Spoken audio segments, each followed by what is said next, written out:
he was still in court a bit ago, so. What, are we getting closer? Are we being friendly? I'm trying to make one. Huh? Are we going around? Just put them at the end. I have right there. Put them at the end and stuff. They really want to get Yeah, I have this. Hey, Bill. Hi, Bill. How you doing, sir?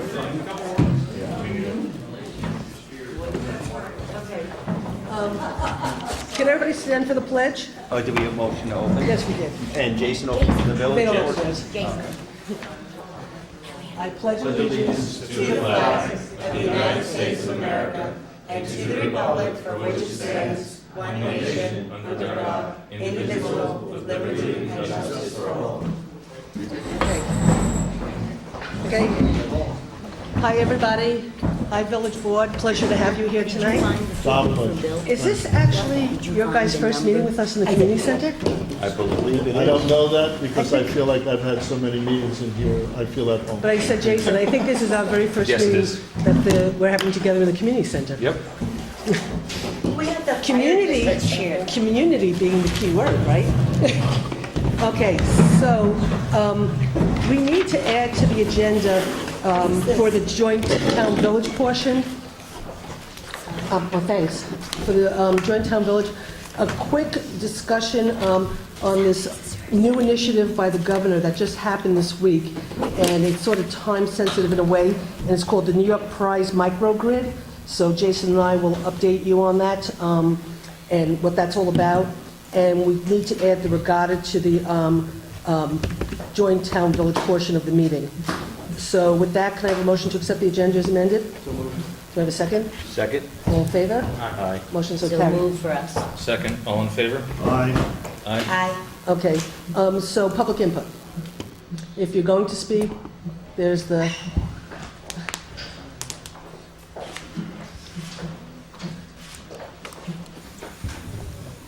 Hello, Hi, Ray. Ray from New Paltz.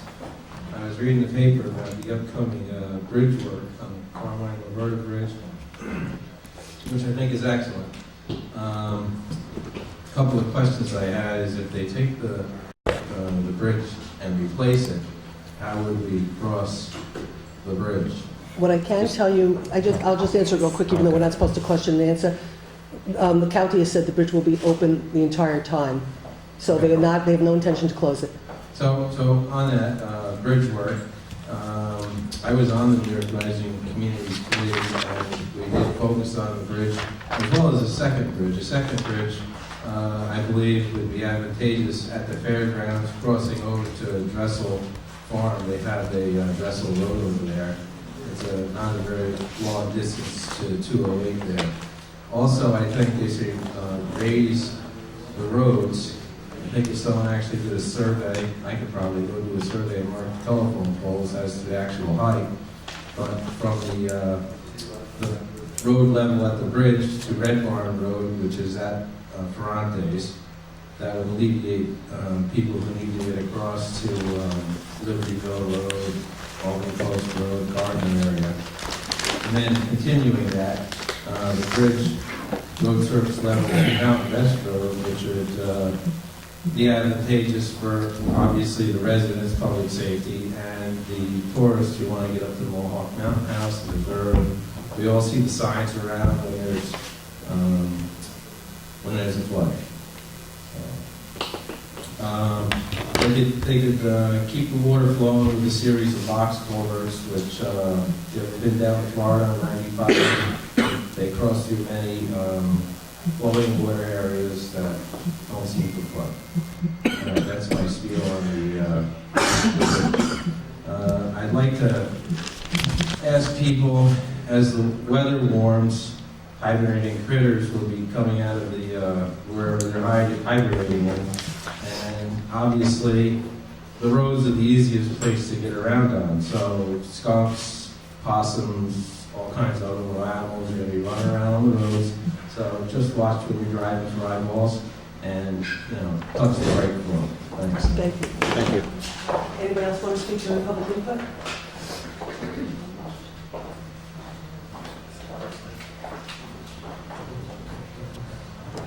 Nobody else? Okay. Does anybody have any announcements that they want to make? Go ahead, Jason. I announced this last night at the village board meeting, but for those who are watching, just to save the date, I've been working with an ad hoc group of folks, residents as well as staffers, on to start a project to clean up the Wallkill River. And we have an event that we've planned for April 23rd at SUNY. So if you're interested in the Wallkill and want to see what the future of the river might be, please join us on the 23rd at SUNY New Paltz. And watch out for more information coming soon. Okay. Any other announcements? Okay, so to get into the meeting, first thing on the agenda is just something very quick. And I do have the minutes if anybody wants it, but it was a while ago. It was probably last summer, that we met as a board, 2 joint boards, and we talked about the whole capital campaign for Moriello Pool. And at that point, we had the Moriello Pool slide replacement in the capital campaign. It had gotten approved for the 2 boards to go forward, replace the slide, and then we split the cost. The town did go out to bid for it. Chris did get bid of somewhere between $12,000 and $13,000. So we want to, we're going to go order it, but I just wanted to reconfirm with the 2 boards that we are moving forward with the slide, and that there just won't be problems when we send the joint bill, that everybody won't remember that we did this last year and now we're just moving forward. So I just put it on to just keep things. It was in March, and we jointly agreed Right. what were capital expenditures and what were operating. And capital expenditures go out for bid, and the village board needs to see the bids and to agree to approve. And unfortunately, I should have told I have the bid. I Chris. Jeff's got the bids, so Jeff will bring them up. I was too busy trying to make sure I got the minutes to, confirm that we did approve it, because Jason and I did speak. Yeah, no, And it says that we went out for bid, and it also shows that we approved it, but we don't actually have the bid in here. So you might be able to find it on there. Yeah, I could find them, yeah. Okay, so what we'll do is Jeff will find it on his computer, and hopefully we can get it tonight, so we can approve it tonight, and then we could Well, order it and get it up approved before yeah, so well, the village approved for us to, split the cost. yeah, but what Sally's saying is she wants to actually see the bid and approve Okay. the bid. We have not seen the bids. Okay, the bids all follow bid regulations, but you still want to see the bids? I would. Okay, Well, I can't produce the bids It's for right our now, so I procurement will send policy it. when we're Yeah. giving this to Yeah, Nancy. absolutely, absolutely. That's the real Why reason. don't we promise to vote on this at our March 11th meeting Your March 11th? on the approval of the bids? Is that going to be okay, Chris, in terms of Yeah. time to order it and get it in for the summer and open the pool? Yeah, yes, yes, yes, sure, yes, yes, Okay. the answer is yes. Okay, so we'll get you the copy of the bid, and then you guys could approve it, and then, we'll just do what we have to do. But I just wanted to get that moving. There's only one company that bid on it, and I can bring it up right here if you want me to read it to you, but I will wait, we'll move on right now. But if you can, and you No, guys are we'll willing move to on act right on now. it. 3? Okay, Do we need 3, or is it under the amount that we need 3 for? We're supposed to have 3. Well, Yeah, but only one person bid on it. It's a No sole one wanted to bid source? on it. There was no, we can only receive one bid, and we set it out to bid 3 different times, and only one person would bid on it. I think that meets our procurement policy. And I Once you called go out to around, bid, you Yeah. can't control how many Right. people are going to respond. and we Right. tried to solicit other bids, and apparently pool slides and equipment for commercial pools is not something a lot of people want to bid on. And I even reached out to Splashdown and spoke to one of the, their director of Splashdown, and he said, yes, it's not unusual to get very few people to bid on pool items. There are very few manufacturers, and very few people are willing to bid on it. It's a very specialized industry, shocking as it may seem. okay. So before. We'll move on, yeah. So before we I get will into some things that might be a little more complicated, hopefully not, this one shouldn't be. The other day, I think it was Monday, the governor announced a new initiative called New York Prize Microgrids, powering a new generation of community energy. And the mission is New York, now I actually have some copies, but Carol only unfortunately made copies for the town board, so if you pass these They out. can have those, actually, yeah. No. Pass these down if you could share. I might even have an extra copy. Yeah, I'll give you a copy when we're done. Do you guys have enough, or? We could share. Okay, so it's, the New York Prize helps communities reduce costs, promote clean energy, and build reliability and resiliency into the electric grid. New York Prize is a part of a statewide endeavor to modernize New York State's electric grid, spurring innovation and community partnerships with utilities, local governments, and private sector. Our mission is to enable the technological, operational, and business models that will help communities reduce costs, promote clean energy, and build reliability and resiliency into the grid. A first-in-the-nation $40 million competition to help communities create microgrids, stand-alone energy systems that can operate independently in the event of a power outage. Microgrids are local energy networks that are able to separate from the larger electrical grid during extreme weather events or emergencies, providing power to individual customers and crucial public services such as hospitals, first responders, and water treatment facilities. So what they're basically doing is putting out a competition for communities to compete to get money. Now, what they're doing is the first round is $100,000 for creating a feasibility study. The second phase is $1 million that will be awarded to actually create the design. And then the third phase is $5 million to actually do the build-out of the microgrid. And so Pat Courtney from NYSERDA got in touch with us to talk to us about the fact that the governor specifically mentioned New Paltz along with some other communities, basically saying because we have a state university, we have a town, we have a village, that we would be the perfect community to try to do a microgrid. Through the New York Rising events that I went to that the governor had, there were a number of communities throughout the state who've used their New York Rising money for microgrids, and the governor was very, very into these microgrids because what happens is when we lose power as a community, a microgrid is sort of like a square sort of mile of a place where you can go and take showers, you can use your computer, you can do work, people can get heat, people can eat, and so it's a way to keep a community vibrant and alive during a terrible storm in a sense. And we are going to be expecting these more and more. So Pat Courtney basically had said, I had originally planned for us to try to have a meeting next week, myself and Jason and some other people, but she didn't want to wait that long because they want the applications to start coming in May. And so I called Jason. He was able to meet this morning with Jeff, myself, Jason, Chris Marks was there, and Pat Courtney. We sort of went over this, what it would take, the work that has to be done. We have to reach out to a engineering firm that is pre-approved to work with NYSERDA, and we've got the list, and Jason, myself, and Jeff looked through it. We have to reach out to some of them to have them help us do this RFQ, which is about 3 pages, which then, we would go from there. It won't really probably cost us anything or whatever.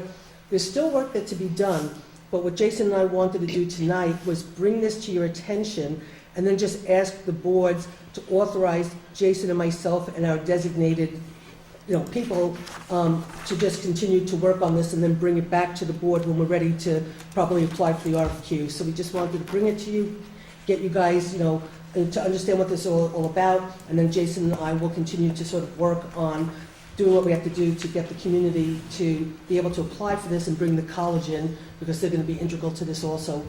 So I don't know if anybody has any questions or any issues. Just one point, Susan, for the boards. Susan mentioned it was a competition.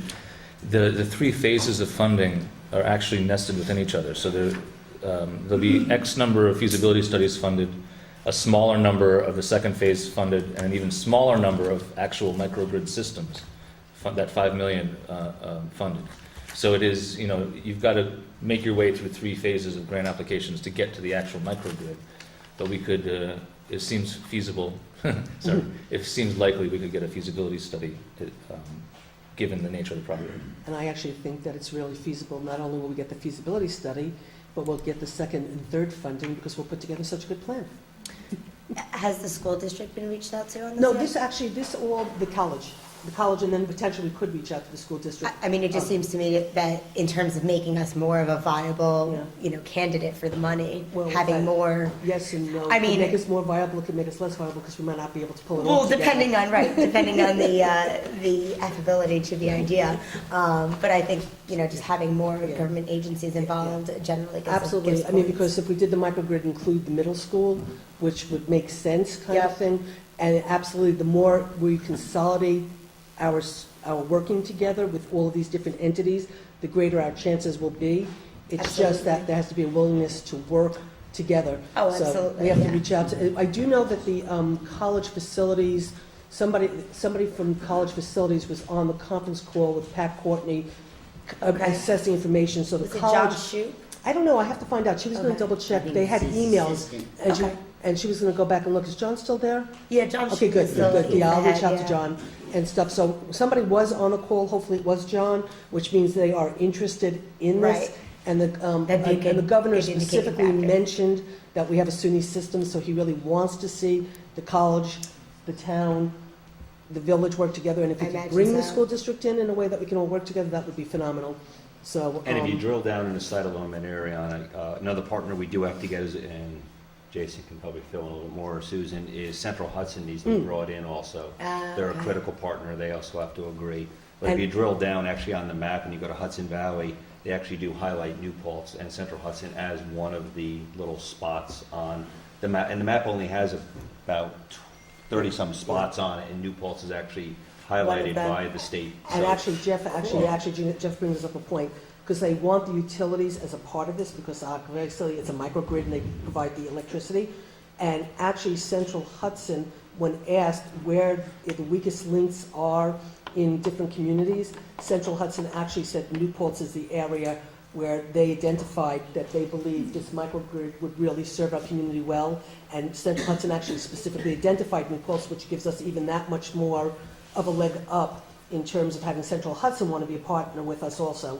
So the pieces are somewhat, like falling into place, and it's just a matter of us now doing the work to get to the RFQ process. So we just need the support of the board for us I'll to, make a motion to Well, authorize. I have a question. Sure, go ahead. Sally. How much of the research that we did in cooperation together for the last solar attempt that we wanted out on With the Randolph? landfill, Uh, wouldn't we be wise to get that information back in-house? we have the information probably from the grant that was put together.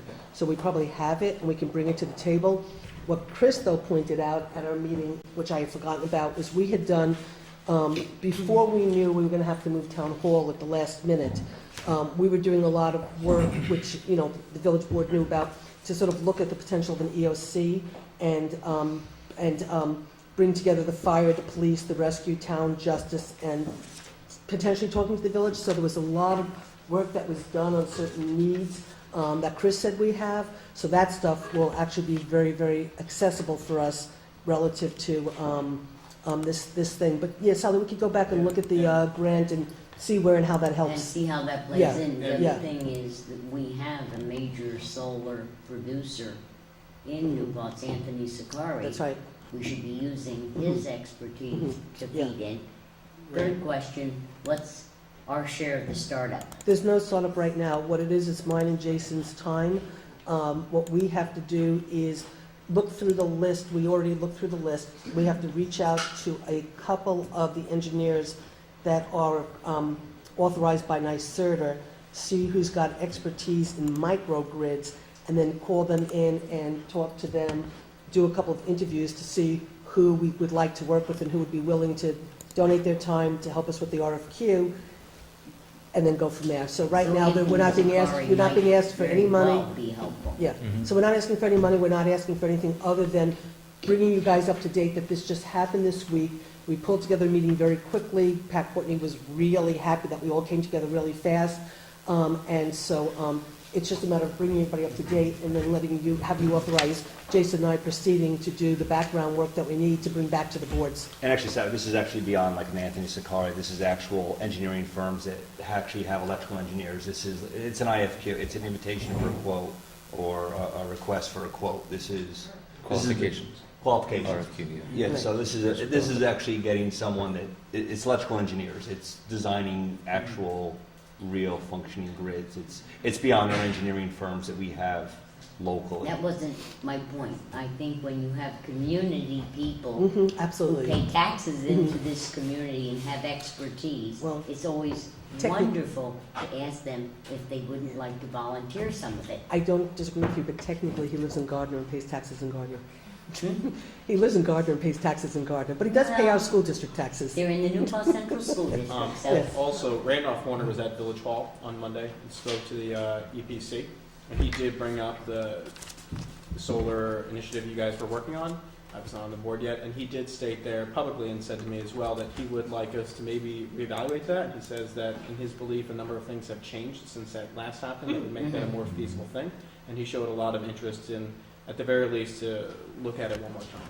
Well, I'll just That'd be point. $400,000 is the is the big deal breaker Yeah, on that. no, but one. actually, Well, I'll he just. thought that, again, he didn't go into specifics, but he did acknowledge that, and he Yeah. stated that things have changed that he thought would make it more feasible. I don't know Although what those things are. I will tell you a very interesting thing, though, that tags on to that, because I was up at the county today, and Dennis Doyle and I were talking about a number of things, and I talked to him about the microgrid, and he brought up the solar thing, and I said that we had looked into that. He said, actually, we should build town hall on the landfill, because, well, the solar could be there and stuff and whatever. So, but he actually said to me that if we built town hall where we are now, if we built a brand-new town hall, that he actually said that you could take the power from the landfill, take it to town hall, and that there was some way that there'd be a hookup with town hall. I didn't understand what he meant. It was behind the grid or something that would actually make it feasible for us to do the solar project at town hall, at the landfill. I just thought, we just sort of said, if you build town hall up there, you could get this done. I was like, well, that's interesting, so, so we can sort of try to see if we can get that going too, but, I can right, reach out to Randolph. okay, and but I'm stuff, so so, glad Central Hudson is involved Yeah. in this because they were, as you remember, the roadblock to our last idea of solar panels out at the landfill. So, well, yes, they were the roadblock, but I will say though, on the other level, though, I have to say that Central Hudson, if I didn't say it, it would not be fair, were absolutely outstanding in terms of when we needed to move the town hall to the new site, and we had to get out really fast, because of the health of the employees and stuff. We had a lot of electrical problems in terms of what our expectations were and what we had to do, and everything was riding on Central Hudson, and they just ended up putting everything aside, created a crew dedicated to New Paltz, and were there at the drop of the hat whenever we needed them and whenever the weather broke to get out there and do the work. So Central Hudson was outstanding when it came to helping us at least move town hall. So, Well, So- can I make Yes. a motion? Yeah. All right, I'd like to make a motion to authorize Jason to represent the village in the Powering a New Generation of Community Energy Grant. second. Any discussion? All in favor? Aye. I move the same for the town of New Paltz, except I'll replace Jason's name with Susan's name. Thank God. Oh, you sure? Susan would absolutely love me to leave Jason's name there. Jason but could do it all himself. Second. Okay, any discussion? All in favor? Aye. Okay, motion is so carried. So we'll keep you abreast of what we're doing, okay? Okay, so next, DEP water update. So I think Jeff wanted to do a little bit of an update, and I don't know if the village, if Tom wants to do a little bit of an update, so. The only update I have right now is actually today, we actually received, and we're, the village is about, Tom, correct me if I'm wrong here, about 7 to 10 days ahead of us as far as contracts and working with the city on this, the DEP. So actually today, our attorneys just received the first versions of the IGA, the intergovernment agreement with DEP. So our attorney will be reviewing those. He literally received them this afternoon, and then he'll be setting up with us as the board to meet with us probably within about the next 7 to 10 days to also let us know where we are on the IGAs. And then also, as far as the town and village, we have our attorneys, and I'll let Tom speak also. Our attorneys are speaking as far as a IMA, an intermunicipal agreement, on setting up the water for there. Yeah, I'll make the same report I made last night at the village board meeting. The village attorney, David Merzig, is working with DEP their attorney, and of course with Dan Michaud to prepare a draft IGA. I've actually seen 2 versions of the draft already, so I know that it's underway, and I've had input, and we'll present this to the board for their input and any necessary action at an upcoming meeting. I've also been in touch with my colleague here, and I know that our attorney has been in touch with their attorney, Joe Moriello, because the action on the IMA is a predecessor to action on the IGAs that have to be formalized in order for us to actually go into design and construction phase. Concurrently, DEP and the village will negotiate a new water supply agreement to update the 1928 agreement that we've been operating under all this time. That's where we are. Questions, any? An IMA is an intermunicipal agreement that is between the municipalities, the town and the village. An IGA is an intergovernmental agreement. I think that you would say these are terms of art, and if anybody was confused about them, I don't think it would matter to anybody. And the difference is the IGA will be between us and the New York City DEP. In the IGA, we'll be defining everything from the water supplies. The other difference being is the project actually will be funded by the town, and the village will be funding their portion of the project. But the IGA will contain all of the details of which will be then reimbursed. So we will then be going to the DEP for reimbursement. So that's what the IGA will then define. The IGA will define the reimbursement portion of it.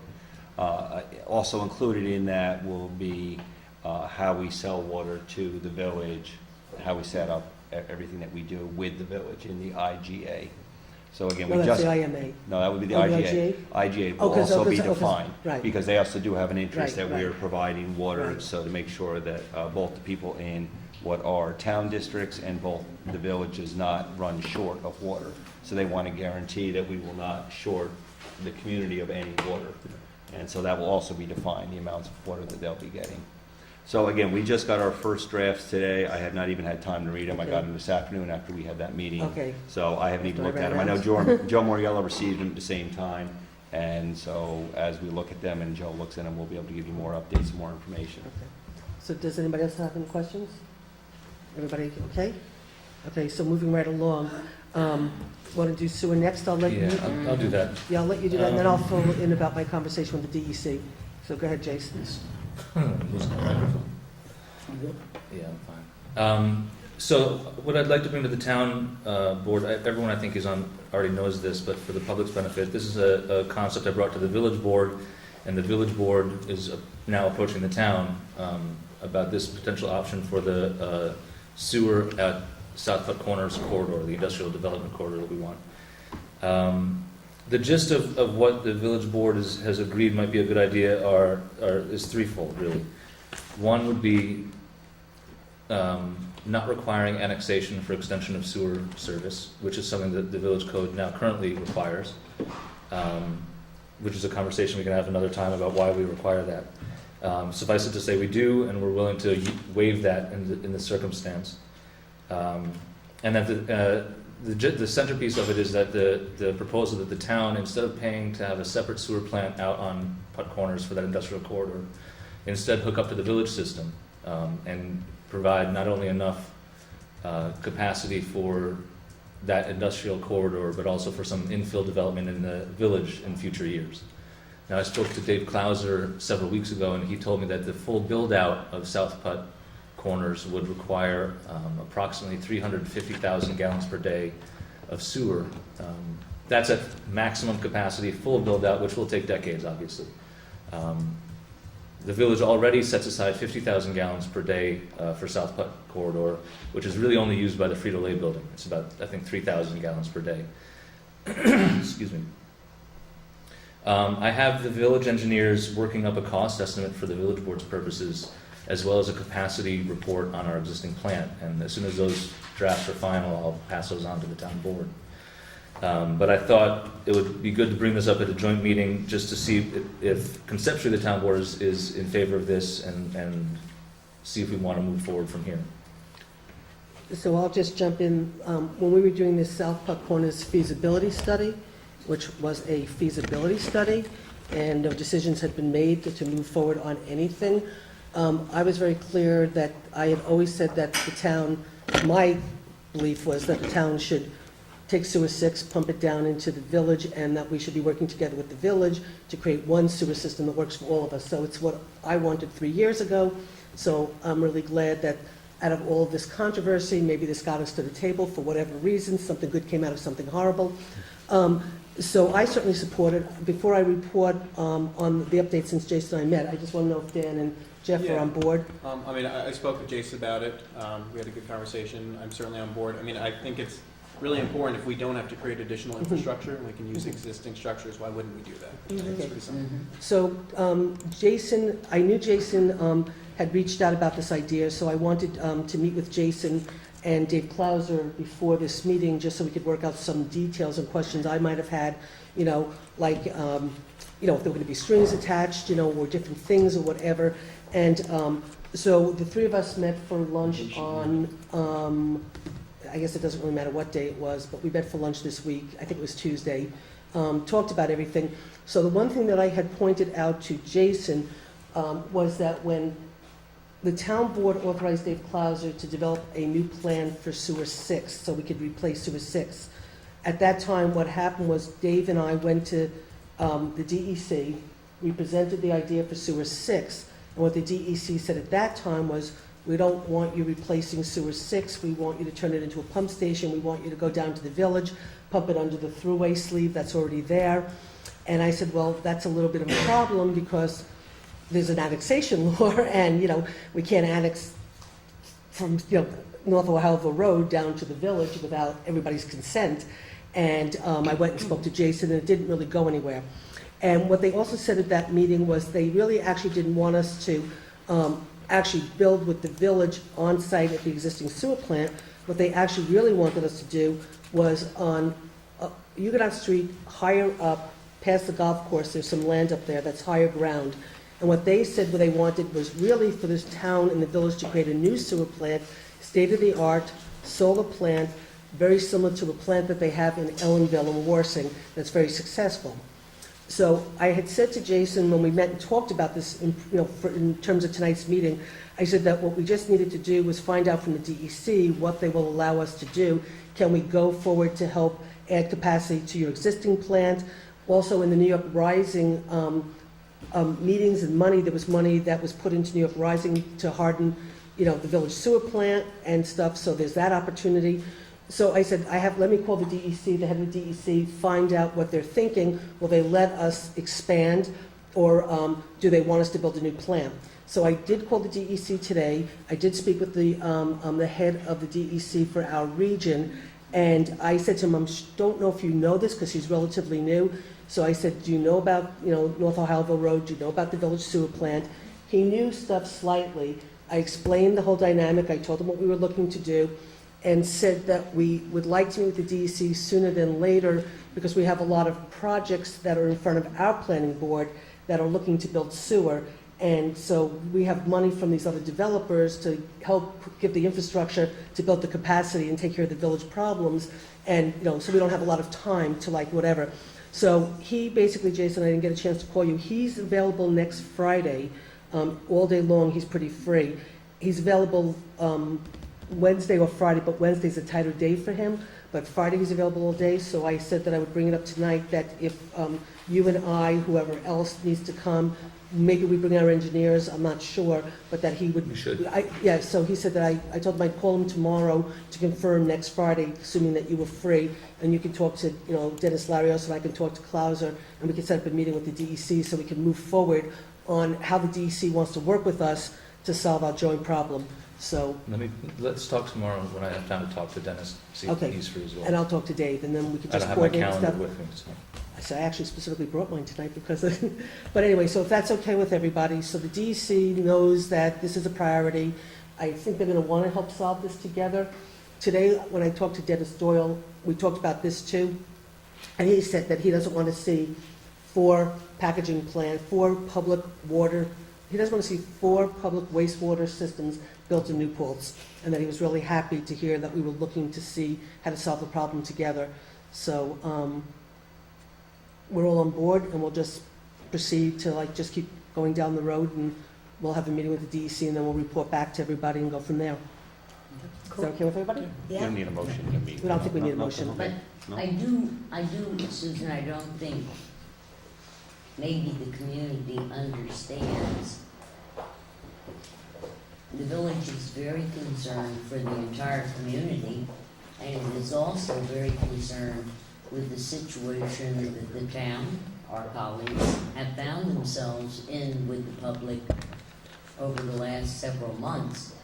And our outreach was made to the town in January, and it was sincere, and we intend to work very closely with the town to make this a community collaborative effort.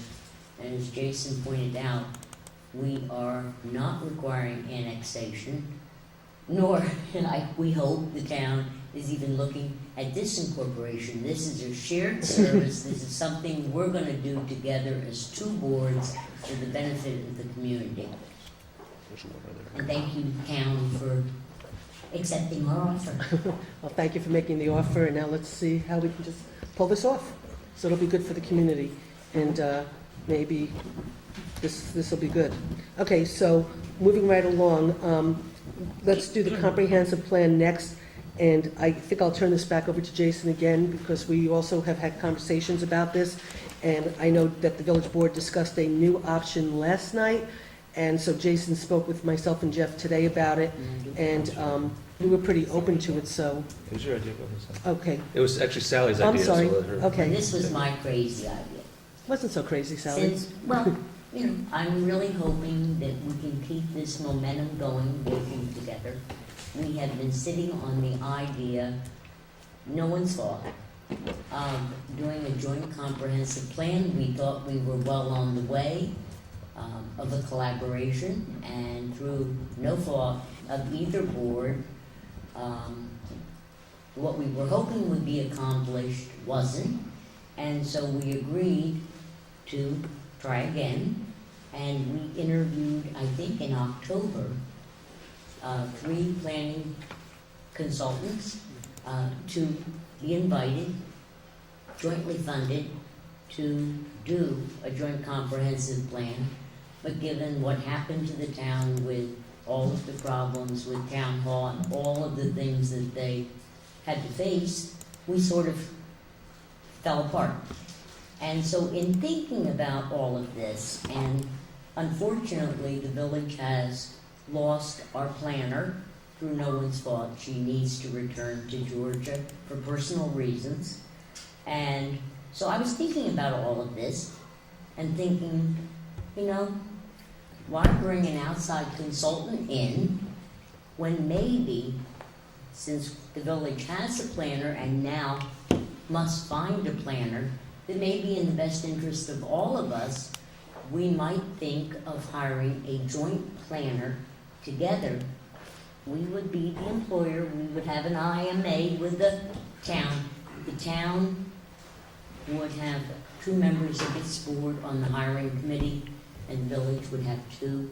So it is truly an investment by both sides into hiring a planner to do the joint comprehensive plan. And if it all works out well and we're all pleased, we could continue the relationship of a joint planner town-village, or if the town feels for fiscal reasons or whatever, we would then keep the planner as the village planner as we now have.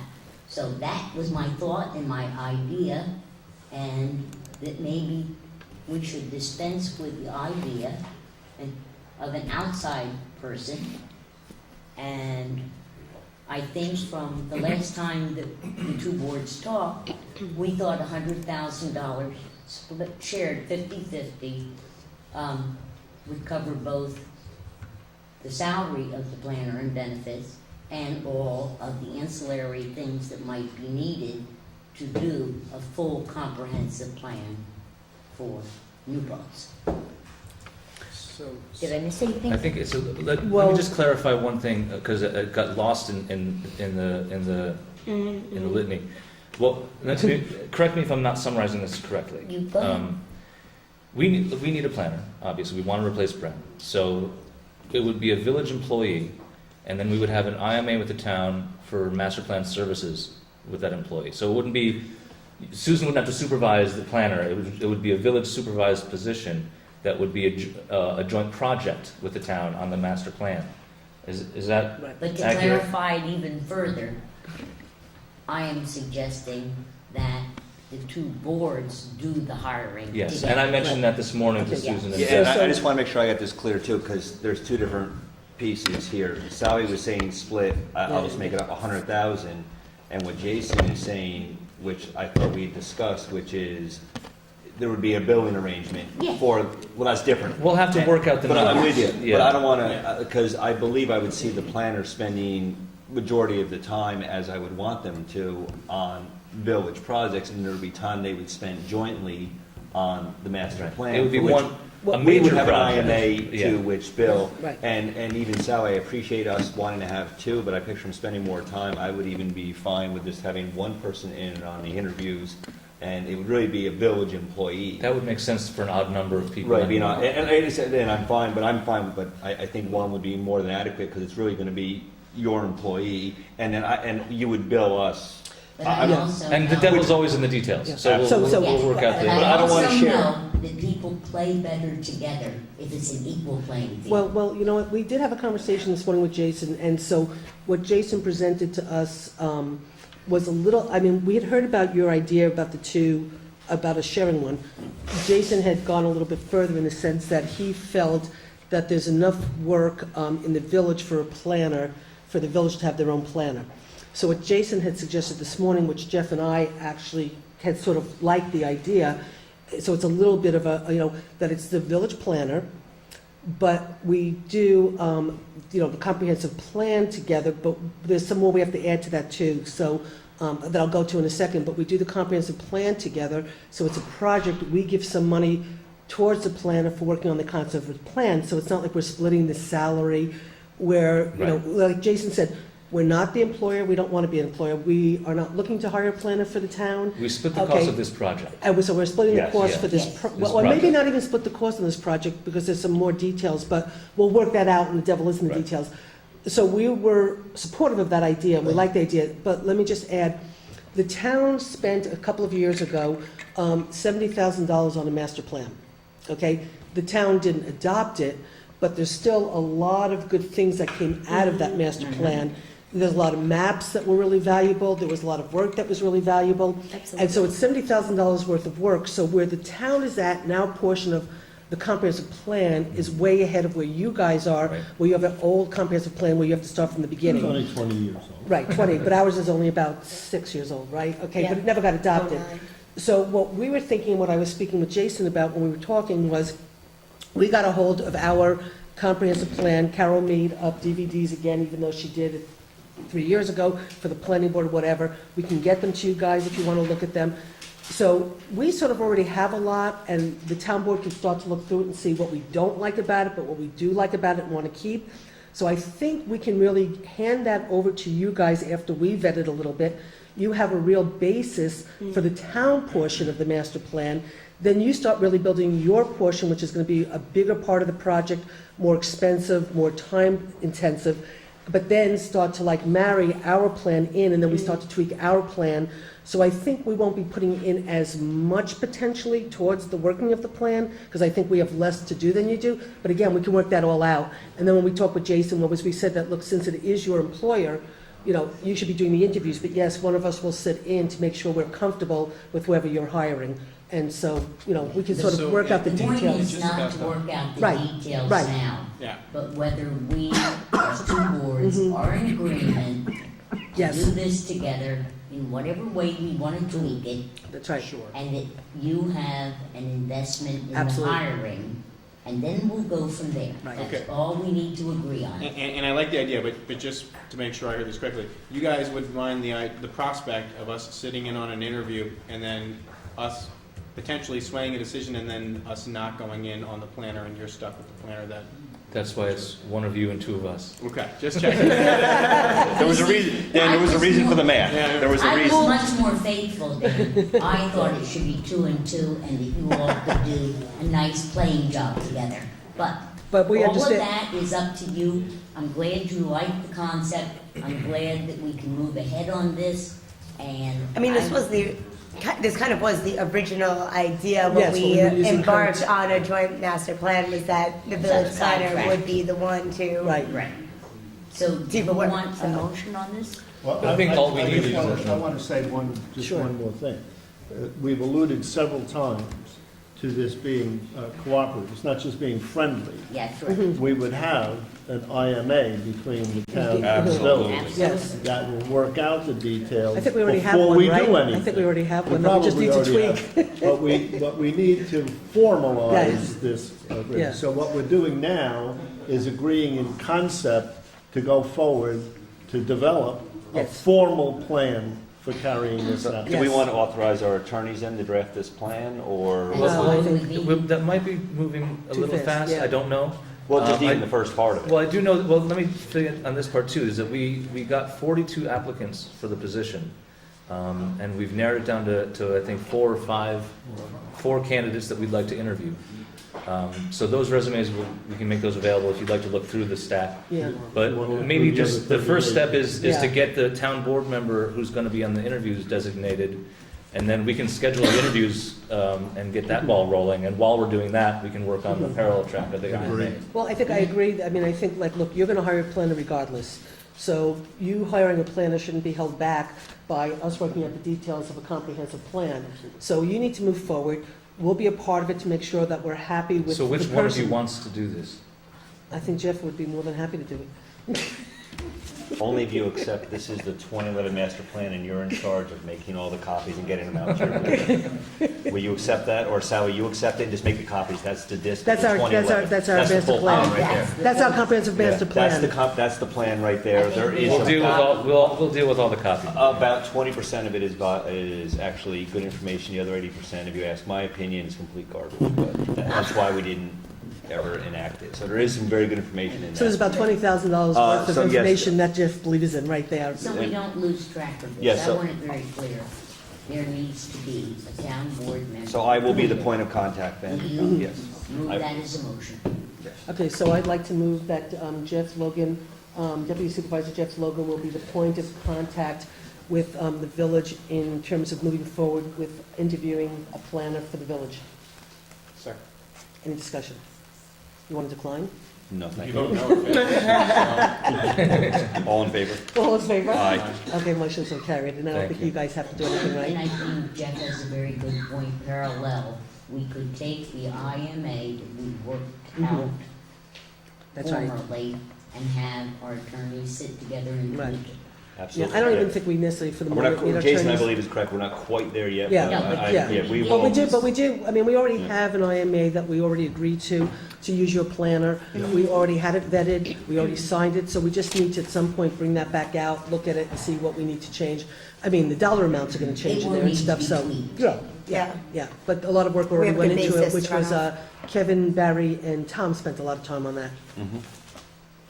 Okay, so we're That okay. is 2 things that we have done so well together. I think we ought to commend ourselves. Actually, no, Sally, 3.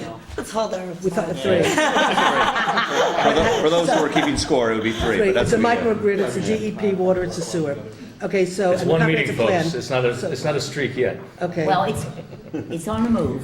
It's on You know the what, roll. Jason, based on our past history, I would think this is pretty momentous. Oh, yeah. All right, Okay, regatta. regatta. So, All right, why don't I grab the reins at this one? please.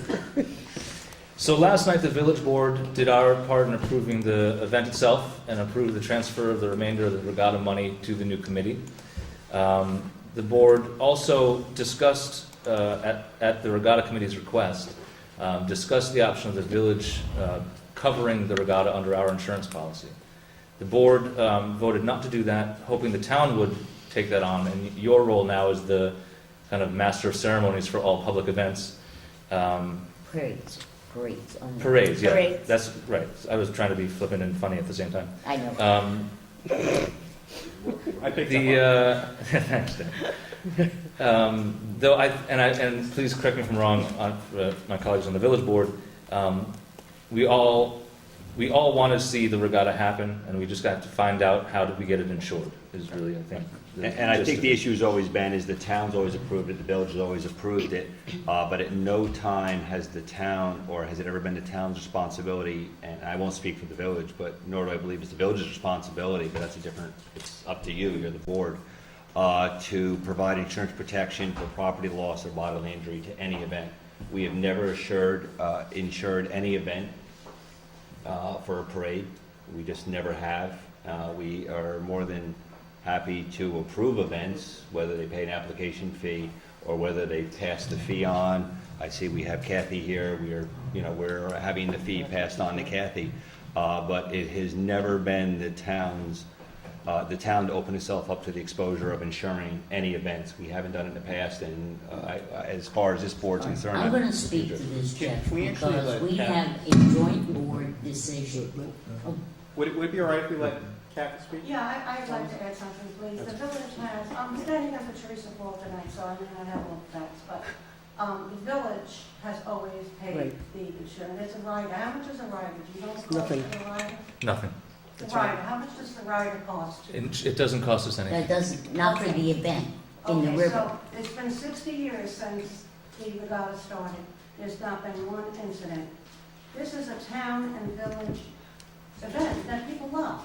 It's not to make money, it's just to have people come out and have a great time. Why I'm standing here is beyond me. I mean, there's bigger things going on in life, but I have to show up at night. I mean, it's ridiculous. I closed my shop with the police today. And I have to show up here to fight for a rider? Well, with all due respect, Kathy, nobody asked you to have to come tonight, and we probably would end up working it out regardless. Yeah, no, So- I don't think so, because I spoke with Sally and she was very adamant, and they voted no. Okay, but what I will say is Jason and myself and Jeff spoke today, and so in the parade application that we did, okay, just so there is clarity, okay, it does say in the parade application, before your permit is issued, you must also provide a certificate of insurance from your insurance carrier licensed to do business in the state of New York, naming the village and town of New Paltz as an additional insured for comprehensive general liability insurance with policy affording protection to the limit not less than $1 million with respect to and whatever. So every time we've done a parade, anybody that we've ever done a parade with from the town, okay, that we have always had them give us a rider that insures the town and the village, because that's, okay, so, wait, no, so let me just finish for a second. So in the past, what's always happened is I gather, because, you know, that the village has always just taken this project on under their insurance. It's never been a problem before, because they've taken it on under their insurance. So there was not a problem. Last night, you're right, I guess something happened at the village board. I'm not 100% sure if Sally thought that maybe it was now our responsibility because we're now doing the parades, and I don't think Sally realized that actually we are asking for insurance, you know, from everybody who does parades, that the town doesn't do the additional insured. So we talked with Jason today about this. Jason did make a phone call to his insurance company to make sure there was no cost for the rider, and I think if we finish, Jason was about to probably suggest to the village board that they just carry the insurance. We'll pay for the police, which is not in our budget, because the only two parades when we did this, everybody, was the Memorial Parade and the Halloween Parade, and nobody said that the regatta was a community parade that the town should be paying for. So it's a sore point from the town's perspective that, you know, we worked on this for a long time, and now all of a sudden, here we are again, sort of back where we were at square zero with how the town is affording to pay for the police for all of these events, but the town's dealing with that. We're not coming back to the village and bringing this and making this your problem. We dealt with it. So what we're asking tonight is for the village to pick up the insurance. The town tonight is going to approve the police protection for the regatta. Let's all do our part to move this community event forward, and let's all go home happy tonight and let Kathy go home. So But I think, Kathy, you have to understand three things. Number one, there was a change by the joint boards effective last year, and the regatta parade was under the town jurisdiction because in the past history, we have had tremendous conflicts between the town and the village and who approves parades and who does what. So we all have now event applications, park use applications, and the parade application is solely within the authority We and put purview it in last year. We put it in last year. It was about, it was. and the town. And what happened last year was, And may I finish? And the village paid for May I it. please finish? Because I think you need to understand the process. And the process is that now, to avoid fighting and all of the things that have happened in the past, because the police are under the authorization of the town approves parades. So any parade application from anybody in this community must have town board approval. The only thing we approve is the use of our streets. The river part of the regatta is in the village.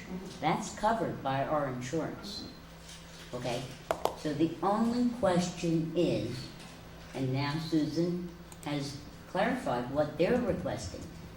The town parade application requires proof of insurance. Yes, Okay? yes, we've reiterated that a number of times. That's not what I'm asking. But I'm saying we did the exact same process last year. We went with the town, they paid for the police, and the village covered the insurance. Now, if we had the exact same process last year, what is the change this year? And, you know, the regatta is not an entity of itself. It used to be a community event that was falling apart. A group of us came together and decided to keep this going because it's a fun event for the people. We don't make money off it. We dedicate our time keeping it going. It brings the town and the village together. It's the start of the spring. Everyone's out having a great time. Why am I arguing over this? We did it last year. And I don't mean to be disrespectful, and I know I am being that. I'm tired, and I don't know why every year we have to repeat it. I know, there's a process for the parade. That's what you're gonna say. And we did it last year. It's the same No, process. we didn't do it. I This- did too. Excuse me. Mm-hmm. The village board never authorized carrying the insurance for a town event. That's the difference. Now, we're gonna get that clarified tonight. Well, But whether the you went fact ahead, whether is- you went ahead and got the insurance, I don't know, but we were told we were covered. That's something very different. Now we're in an internal okay, process question. Kath, let us just work it out so this way you can go home. So there's no reason for us to, Well, as long as I know we have insurance. Jason checked today that they could, if there's no cost to the village to add a rider to cover the regatta. Mhm. I think Jason was gonna make a recommendation for the village board to Right. accept that, and the town tonight, in our portion of our agenda, will deal with the police costs, or we can. We've already approved it. Did we do it last week? Yeah, we already approved it. We're all approved. Didn't we No, we actually didn't wait because, pending? no, we didn't because No, we Rosanna, approved. Rosanna told us that we couldn't because we were waiting for the village. We're waiting for the last piece, okay. Right, so we could approve it tonight, which is why it was on our agenda for us to handle the police portion tonight. We moved it to the joint town-village agenda. So what I would like to say, if you make a motion to provide the insurance, we'll make a motion to cover the police. But I do want a clarification, because I think Kathy needs this. In our working out events, parades, and all of this stuff that has been so contentious over the years, the two boards said there were only two community events: Halloween, Memorial Day. That's right. You are talking about the regatta as being a community event. It is not defined that way by either board, and if you wish to request that, I think that that ought to be in writing to the two boards, or more particularly to the town board, since they are in charge. I know, I understand. Okay. I know, it's a 60-year event, and we're willing to do that. I'm not here for that. I'm here for they're willing to approve it. So there's no question about that. I'm here to find out if the village will help us out, that's all. Then I think it's time that we spoke among ourselves then. Yeah. So give us a few minutes to hash this out, and we'll see. Because last night what we talked about was, if I'm remembering correctly, that if the town wasn't going to cover the insurance, the village board would consider it. And I'd like to see, especially given the town covering the police costs, which are more than free, which is what our insurance, covering the insurance costs. I think we're getting a fair deal if we cover the insurance at no cost and they cover the police. Well, I like the no-cost element of this, and I don't want to make this a quote-unquote tempest in a, No, you I know. agree, and I So- think we ought to have a definition of whether this Do we is a need to do it community. tonight, though? We should, We should. so that they can get going. Well, no, it's not, it's actually not appropriate for us to tonight determine whether if this is considered a community event. No, or no, not. no, no, no, I'm sorry. I think it's appropriate tonight for the village board to decide whether or not we're Yes, picking up I the agree with insurance. you, yes, you can, because then we can approve Does it. anyone on the village board think it's a bad idea for us to cover the insurance for this No. event? Is that a formal Okay, motion? so I'll move that the village covers the insurance for the regatta. Thank you. Second. Any discussion? All in favor? And I'm Aye. going to move from the village standpoint, since this has been a contentious issue for a while, that the regatta be regarded as a community event. Along with town That's, meeting. that's not really appropriate for tonight, because that's really more for the town board to make a decision relative to our police budget. And so we'll take that up at another time. Tonight, we're just trying to get the regatta done for this year. Because, and I do agree, because I was on the parade We club. both were. And it was the most costly of Mm-hmm. all the events in terms of police and, DPW, all of it, really, mostly because it moves so slowly down Main Street as people are putting into the river. Well, it's also, we also have, because of all the events that go on downtown, we keep the downtown closed for, even when we end up finally opening up the bridge, they actually do one car at a time, so we have police down there all day long. Then but that's the thing is, Right. that's, there's the parade portion, and then what you're discussing is the event portion, Right. which is a separate portion of the And event, we need an according to application our for that. applications But and forms. unfortunately for us, for the police, we're just paying for the whole day. So, Right. so anyway, so that's a conversation for Well, another day. that's why I Right. think Thank we you. should save this conversation, is So- to consider all of that. Right. So for the town board, I'd like to make, I do have a letter from Teresa Fall.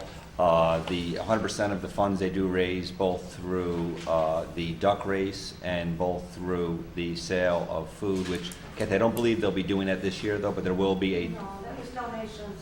Yeah. right, but there'll be no, that 100% of the donations do go to Family of New Paltz, and I do have a letter from Teresa, so I'd like to make a motion that the town board do cover the cost, not to exceed $1,500, but is it expected that it will run about $600 or $800 after a meeting that I did have with Lieutenant Lucchese for the New Paltz Regatta 2015. I'll second it, but I'd like you to amend it, because we talked last week, that, we have money in the budget for baseball, for soccer, for basketball, for the dog park, for the ice thingamajiggy, whatever. And then we had $400 in for the regatta, so I would just like you to make the motion, like we talked about last week, that the $400 would be shifted to cover the cost of the police. So amended. Okay, I'll second it. Any discussion? All in favor? Aye. Motion Aye. so carried. I'll move for the village. Okay. I'll move for the You village did. that we absorb the cost of the insurance. You already did that. There's no We cost, didn't put the waiver in. There's no cost, Sally. The waiver is required. but there's no cost for the waiver. The waiver from the participants? The participants. Oh. We had that What I last year. spoke to That was Kathy part of about. it last year, I That remember must be a that. part of it. Oh, you mean the waiver for the fee for The them? participants, the regatta Oh. committee must have signed waivers from the participants. I think you've always done that, right? Yeah. I've seen them all, yeah. And they need to be filed. Well, last year, we added, because of the contaminants in the river. Well, I wanted to talk we about had- that. We had added a portion And we have to to the do it waiver. again. And I will Mm-hmm. second requiring that as part of Any the discussion? stipulation. All in favor? Aye.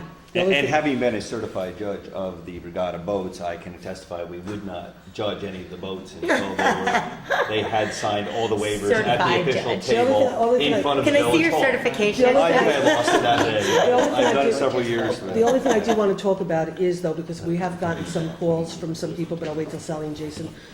I just do want to talk, because we have had people call us about concerns, and I've had people call me about being concerned about the youth center participating, about, the condition of the Wallkill River, about its ability for people to, for it to be safe for people to swim in. And so there are some people who do sort of feel like we shouldn't be letting people go into the river, and by the community sort of like supporting this, we're like letting people go into the river, and I just Let's want remind everyone, this is a voting event and not a It was a swimming point of event. contention for me last year, because, especially because we had just Had the gotten the Riverkeeper. Riverkeeper reports. Right. But I mean, Well, I know- the RPC has posted. I don't want to Right. be a party pooper. And the Riverkeeper report made it clear that the water's not great, but we're not asking participants to go and just start drinking the water. Even they if you do were to for fall wells. in, you'd be there for a small amount of time, you take a shower, you're fine. From what I understood, the Riverkeeper report said that it should not come in contact with human skin.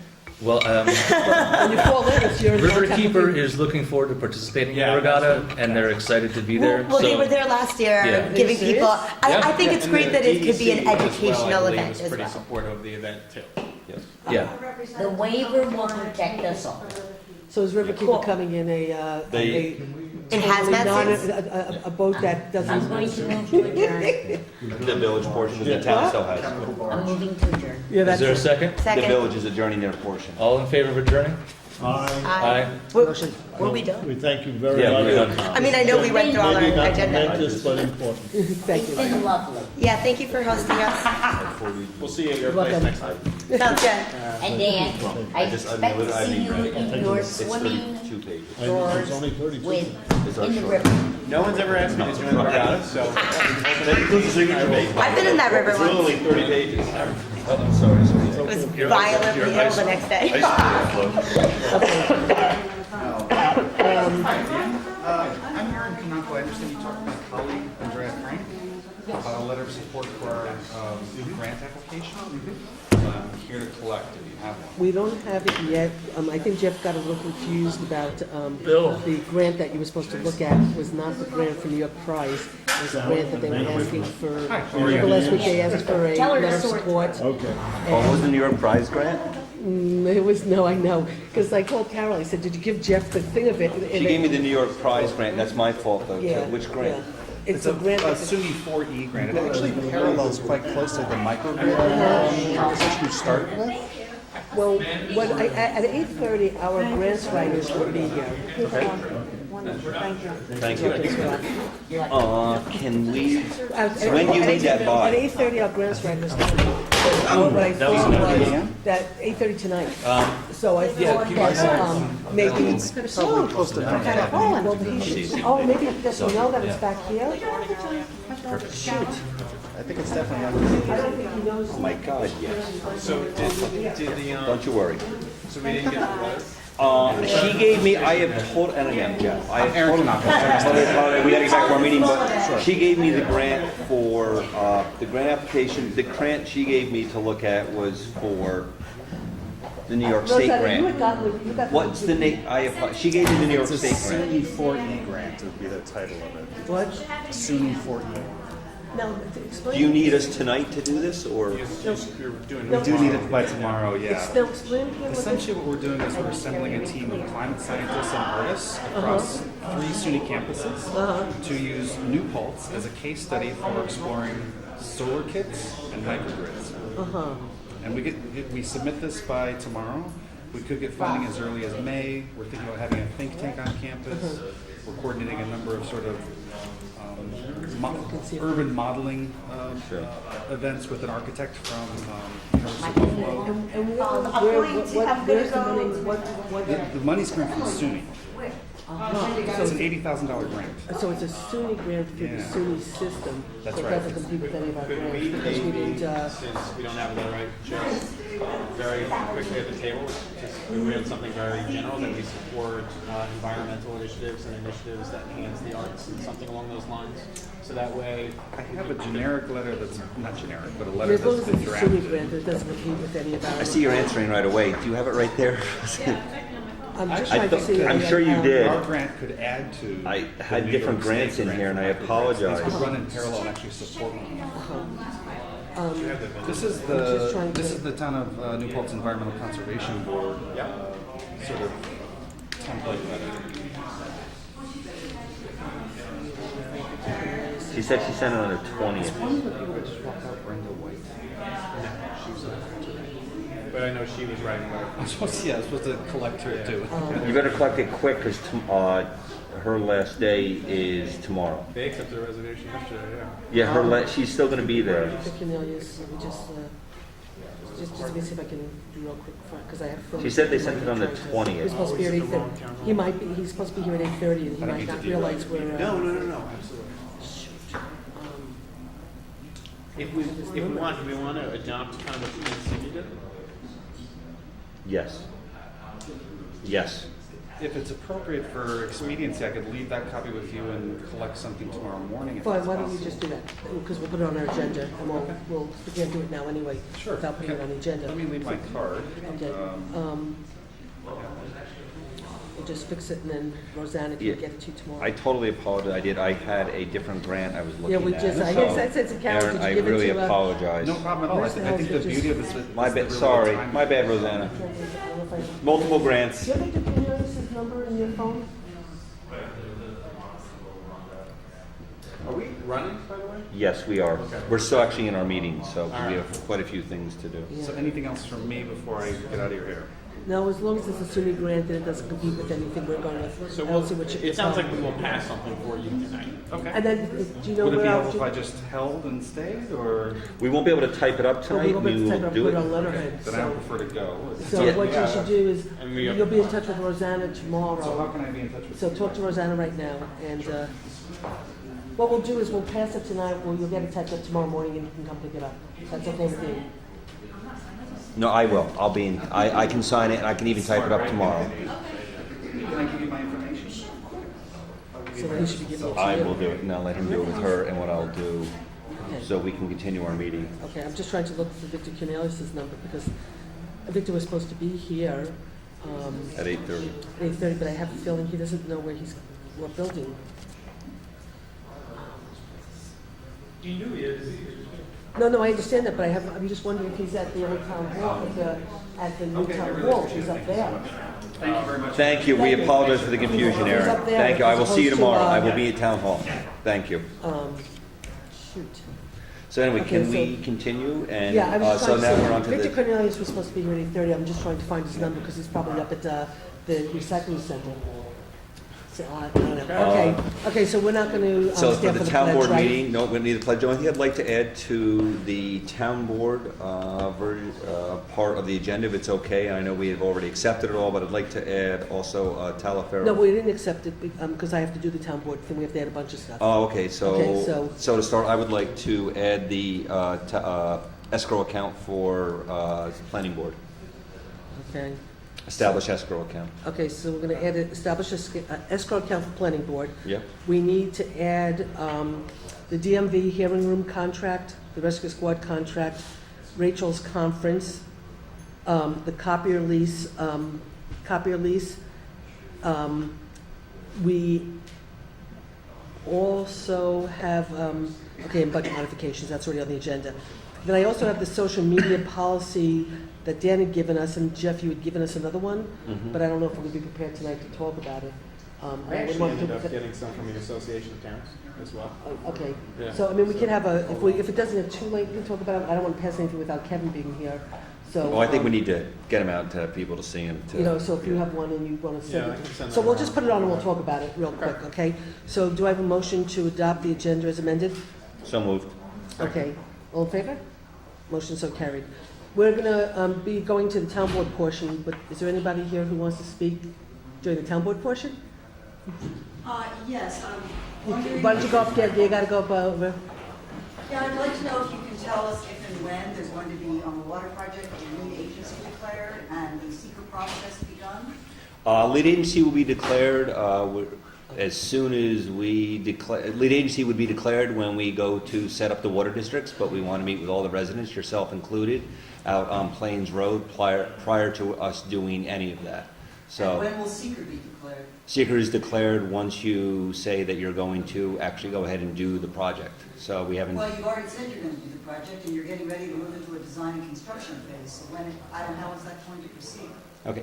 This is comments for the town board. So if you have any Okay, comments fine, for. I'll make it say, then my comment is that the basis on which the wall kill was disallowed at the meeting at which you had voted before we ever got there in terms of what to do was completely disingenuous. We've been in touch with the people at DEC in Albany who are in charge of the 303D list. And the insurmountable odds that you, Mr. Logan, quoted are meaningless. They say that the 303D status is A, very unlikely to happen, and B, even if it did, is completely irrelevant to the issue, because whether or not the Wallkill was put on that list, and again, they say it's highly unlikely, any water supply is going to have a disinfection component, and DOH tells us that just about any water currently flowing in streams today in New York can be made clean enough to be healthy to drink.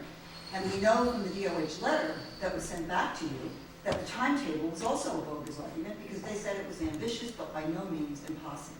And we know that the expense is actually comparable, if not cheaper, in terms of using the river. And so we would like to go on record that these were completely bogus and disingenuous red herrings that we thrown out. Thanks. Do you want to move forward? Yeah. Okay. I feel so bad about Victor. Okay. Going on to our agenda, just really quickly for the record, I just want to say something real fast relative to the most recent Paul Brown article on February 19, 2015. What did they know and when did they know it? In the article, he talks about some vouchers that were signed, basically creating a conspiracy theory that myself, Jeff, and Kevin knew about Copeland, and we were hiding it from everybody, and the bill summarizes that. And I just want to put on record that I signed every single solitary voucher, so my name is on every voucher, and there won't be any voucher that my name's not on, and if it's not, then the voucher should have never gotten paid and through the auditing process. So that's one thing. We have two board members always who do the vouchers, so you'll always have two board members signing off on a voucher. And again, we've been very clear, we knew it was a Copeland property way back when. What Mr. Brown is referring to was a question by Councilman Torres. He had specifically asked about the property, but he was asking about Kevin Barry owning the property.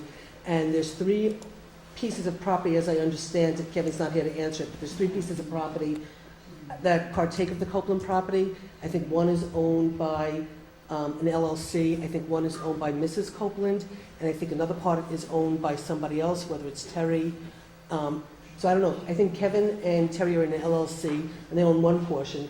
I think Tim Copeland owns another portion, and Pat Copeland owns a third portion. So there's three pieces of property. And so when the question was asked by Dan, in essence, if it was Kevin's property, I truly did not know if it was Kevin's property because I never asked Dave. You know, I just knew they were looking at Copeland property. It was part of a feasibility study. Where specifically on Copeland's property, I had no idea. Whose land it was, I had no idea. And Kevin has never spoken or talked to anybody about that particular piece of property because of his conflict. So, again, I just want to state there was no conspiracy. Nobody was trying to hide anything. And I just want that on record. So, moving right along. Okay, so PCB resolution. We have a PCB resolution that we were asked to do by Manajo. And Anything from Manajo. right. So basically, in essence, what this is everybody remembers that General Electric was ordered to clean up the Hudson River. It was done in phases. There was a more intensive cleanup in one part of the river, but not in some other parts. And so what's being asked for is for city, towns, villages, county legislators, or any organization you belong to adopt a resolution supporting thorough cleanup of the Hudson River PCBs. Now, during what could be the last year of the required PCB cleanup, we are asking General Electric to create a voluntary agreement with the state and federal authorities to complete a more extensive cleanup of the 40-mile stretch in the upper Hudson, including dredging the navigational channels to allow full use of the river by commercial shipping vessels and ensuring thorough remediation of the floodplains and backwaters before GE commissions its processing facilities. They're looking for 100 municipalities and organizations to pass this measure. What's interesting is the Ulster County Legislature actually passed it, which I'm very impressed with. The city of Beacon, Newburgh, the towns of New Windsor, Olive, Rhinebeck, Wawarsing, the village of Sauberties have also joined into the partnership along with the Hudson Hoosick Rivers Partnership. So we're being asked to pass a resolution. I'm not going to read the whole resolution because it's pretty long. And if anybody wants a copy of it, I can give it to you. So I'll just read, No, I got it. No, we got I'll this. just read a couple of whereases and then the resolve real quick. The one whereas I thought was interesting was whereas since July 2002, General Electric has agreed to a series of administrative orders of consent and has entered into a consent decree with the EPA, all which it has agreed to perform activities needed for implementation of the selected remedial action of river sediments. And whereas the problems include, among others, the failure to apply the more stringent criteria in the river sections 2 and 3 in practice would leave behind the equivalent to a series of Superfund caliber sites in those sections with an average surface concentration of 5 times higher after remediation than predicted by the 2002 remedy, and that the majority of the elevated post-construction sediment concentrations are adjacent to the planned dredging area, resulting in the high likelihood of remediated areas becoming recontaminated, that the rate of decline of PCB in fish was significantly overestimated by early EPA models, and the unremediated sediment will eliminate significant opportunities for restoration of natural resources in precisely those locations where it would be most valuable. So the resolve is, now therefore be it resolved that the town of New Paltz hereby urges GE to address its outstanding legal responsibilities for PCB contamination of the Hudson River by entering into a mutually beneficial agreement with the EPA, the trustees, and any or other relevant parties to ensure the following will occur before existing dredging and dewatering infrastructure is dismantled. 1, dredging of all area of PCB contaminated sediments in the river sections 2 and 3 that would require cleanup under applicable standards in river section 1, including at minimum the 130 acres identified by the federal trustees. 2, any additional necessary removal of soils and sediments in the PC contaminated hotspots in and around the upper Hudson River, including cleanup of the Champlain Canal to ensure full use of the canal by deep draft shipping vessels. And 3, a thorough analysis and a robust cleanup of other areas in and around the Hudson River, including floodplains and the old Champlain Canal, in order to restore the river to the full health and value as a natural and economic resource. So I would like to ask the board to move this resolution. Dan, do you want to move it? So moved. Jeff, you want to second it? Second? Any discussion? All in favor? Aye. Motion so carried. Okay, do you have a copy of the resolution, Rosanna? Yeah? Okay, next, well, we're going to have a grant update, but I think our grant writer is off roaming the streets, so I feel bad about that. Okay, parades, I guess we don't have to do anything now because we just took care of it, right? Oh, no, we We haven't. did get another parade. Did we get the baseball is now formal? Baseball, yes. So, Yes, baseball was approved last night by the village, and Lieutenant Lucchese wrote to me and said that PBA members are going to volunteer to work the parade, okay, Thank you to our which they PBA. do, I think, almost every year. yeah, well, they did last year for the first time. Oh, okay. Okay, So the PBA and the lieutenant and the chief will all be donating their time to work it. Mhm. Oh, here's Victor, he got here. Yeah. Did you know where to come, or were you out? Well, no, I've never been here before. So were you up at the, I went over there, went to the village hall. How'd you finally find, I was trying to see if I had your number here, and unfortunately I didn't have your number to try to call you. I dropped my cell phone when I was getting gas this evening. So how'd you find out where we were? So, and here I am. How'd you find us? I went to my friend Susan's, who was where I was staying tonight. And she knew it. I felt so terrible because I realized you were probably at the temporary town hall. Okay, good, so we'll have you come up in 30 seconds. Okay, So this is for the baseball. Yeah. So, I think, again, we should really be looking at, okay, we'll talk about that another time. Okay, so do I have a motion to So approve the, Second. okay, so we're moving the baseball parade with the understanding that the PBA and the chief and the lieutenant will donate their time. And we approve this motion with great gratitude to them. Yep. And just saying also, the village will be also donating the services of the park. Okay. So they're going to be letting them all go down to the park, and they'll Okay. be donating anything needed for them to support them at the park. Okay, terrific. Okay, so we had, who made the motion? I did. Okay, I'll second it. Any discussion? All in favor? Aye. Motion so carried. Okey doke. Okay.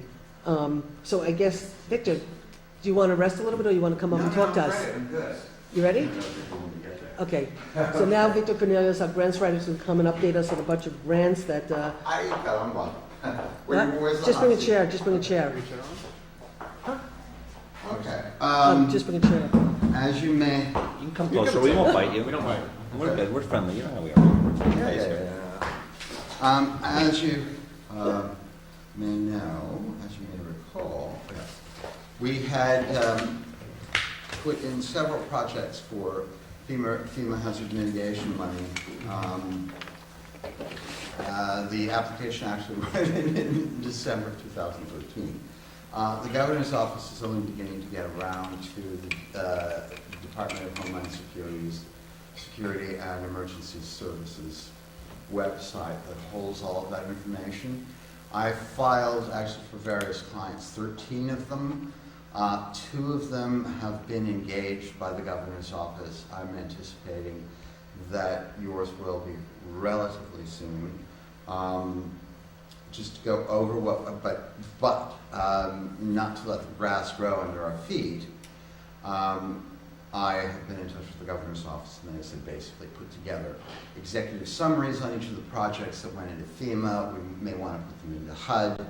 And also there are about 4 or 5 other funding sources, both in terms of federally subsidized loans and grants that we can structure for these. So my job here is to load this package up with as many different funding sources as I can, so that at the point at which you got a major one committed, we can pull the trigger and begin to actually do the work. What are the projects?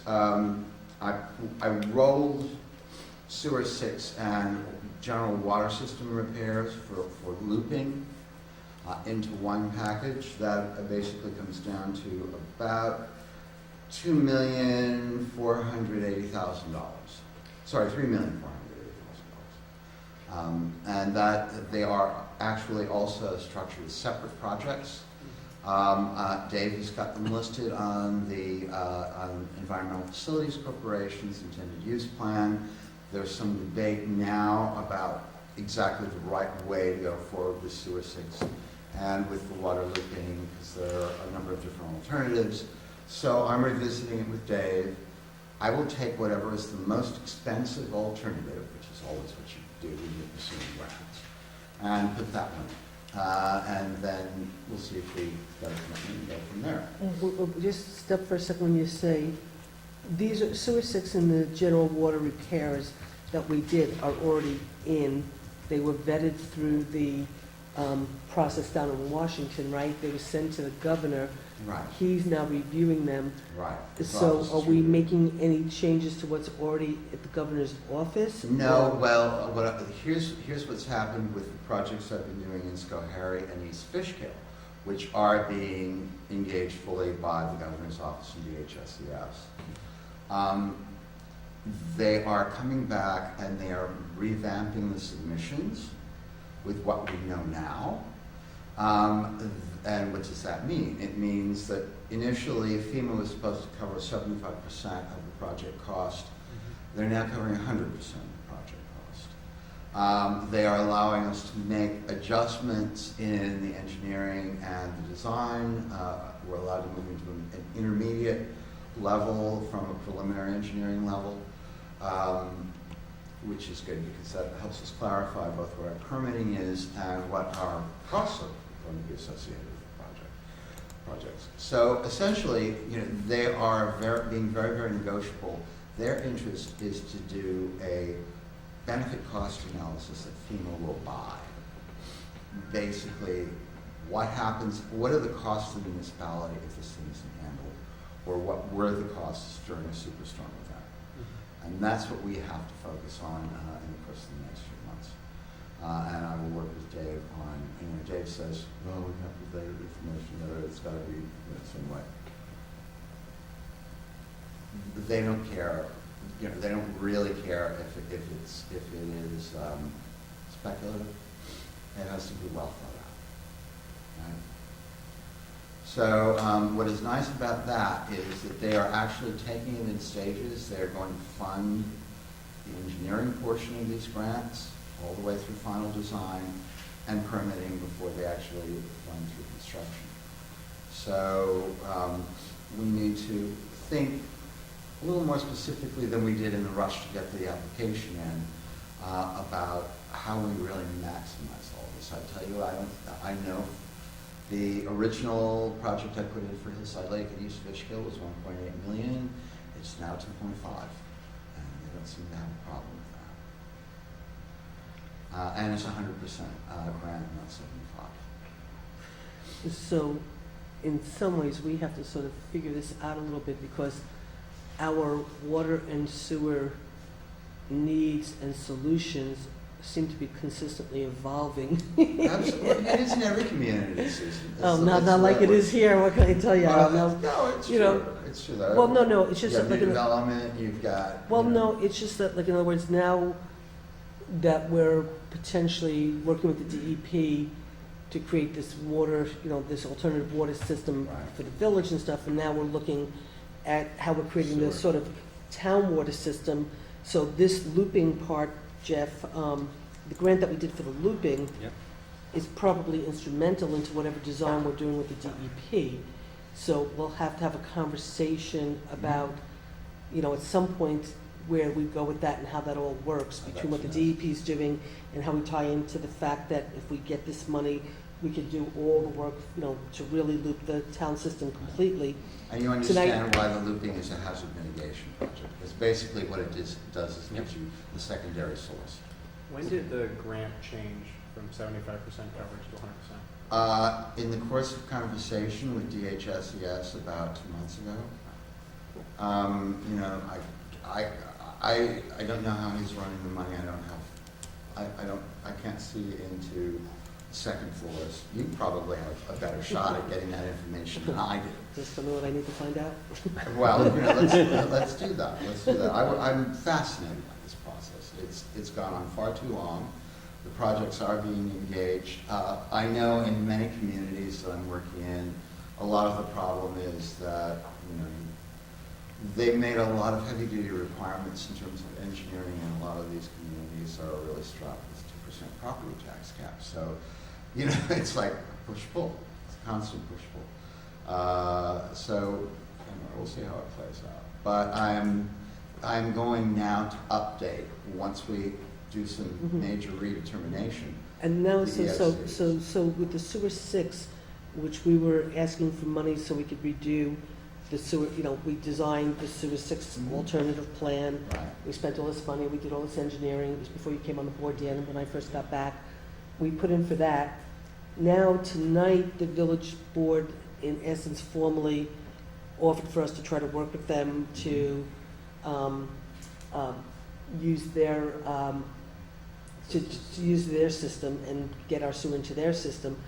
Next Friday, we'll have a meeting with the DEC to talk about how we move forward, which means we could potentially turn sewer 6 into a pump station Right. and pump it down. Now, that in itself will end up costing money. Environmentally, yes, but environmentally, that might be the best alternative. Okay, so, Because of the floodplain. right, exactly. So, in some ways, we'll still need money to do the retrofitting of turning it into a pump station stuff. It just changes the dynamic of what we're asking for in the grant that's on the governor's When radar. they come around to us and say, okay, what are we doing with this? We revamp it according to where we are at that point. Okay, so we have a little bit of time, because we'll have a better sense next week. Probably a when we month meet. or two. Okay, that's fine, because then Jason and I are gonna meet next week with the DEC and our engineers, and so we'll have a better sense of what the DEC wants, Right. and then hopefully we'll have cost analysis from the village engineers about what it's gonna cost for us to potentially engage in upgrading the village sewer system, Right. and how that works from us for a cost perspective. So we'll be gathering more information at the same time that we're sort of paralleling this, and then we can figure out where we're gonna go. I would say that the DHS has been very negotiable with what. DHS is Division of Homeland Security? And Emergency Services. They're the ones who are running the FEMA now. Right. So I think they'll be very, very negotiable right What now. happens when they get shut down in the next couple of months? They've just taken it back on. Yeah, so I heard that now all of a sudden they're not going to shut them down. I know, but I mean, up until 2 months ago, there was an independent consulting firm that was doing all of this stuff. And now they're gone. So. I just don't understand, in an environment right now where all you do is read in the paper every single solitary day about ISIS here and ISIS there and Right. ISIS everywhere, that we're gonna shut down Homeland Security, but No, no, no, it's this a is bigger. this is the state. I never thought we mentioned ISIS at a town board meeting. No, no, you don't get it. We're going to rely on all of you to provide our Homeland Security going forward. No, it's just that we're talking about Homeland Yeah, no, no, Security, I know, so I it's know. like, I just find this whole Right. conversation that's going on amazing. Okay, so we're, So additional. right, additional grants. Additionally, there are a series of smaller hazard mitigation requests, 80,000 for an emergency solar backup, 147 to harden this structure, Wait a second, so 147,000. we're 80,000 for solar backup, and that was for the Emergency. recycling center, or was that for the EOS?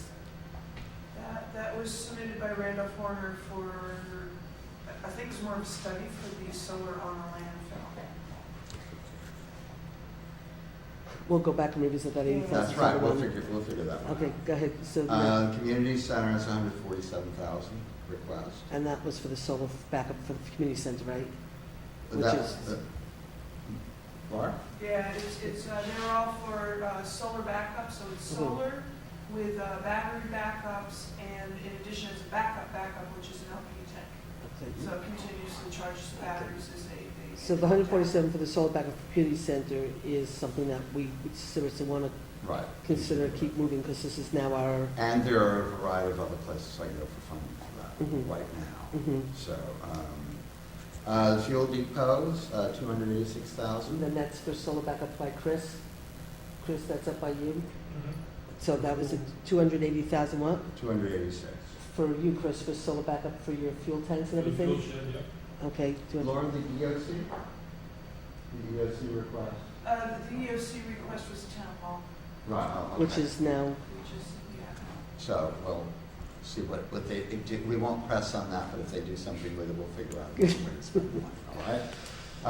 Craigswood flood mitigation, 100,000, Craigswood Road. Water treatment facility, 195,000. and that was for the water treatment facility. Sewer 6 on South Ohio. The sewer 6 was the, Oh, sorry, North Ohio. no, the sewer. Yeah. No, Oh, was that? Oh, sorry, no, the sewer wastewater. 6 was like, was a couple of $1 million. That was, Yeah, no, 1.4. That was the $1.4 million. That was to rebuild the facility, this was just for solar and a generator. Oh, solar, Yeah. okay, solar and the generator at sewer 6. Okay. The concern Okay. was How much that was that they one for? had to And how much was that? I have 195,000. Okay. No, but those are in Homeland Security, right? Or they Yeah, those are Are those all Homeland Security? in. What I want to do with that, obviously, is NYSERDA has some money, Mhm. cleaner, greener, let's move forward. Now, do we have to sort of, would we be better off limiting some of this and taking some off the table, or not necessarily? No, it's too late. It's not too late. Let's Yeah. just. I mean, they already went through the process, they got that Let's through this. push for the big ones that we Yeah. want, and if they want to fund all of them, Mhm. because they may end up with too much money, Fine. it's an indication. Okay. We'll work Okay. with it. And then, so these are all the FEMA grants that right now are in. The daycare center was purchased with there was a HUD grant for this Anthony Sakari dress factory. I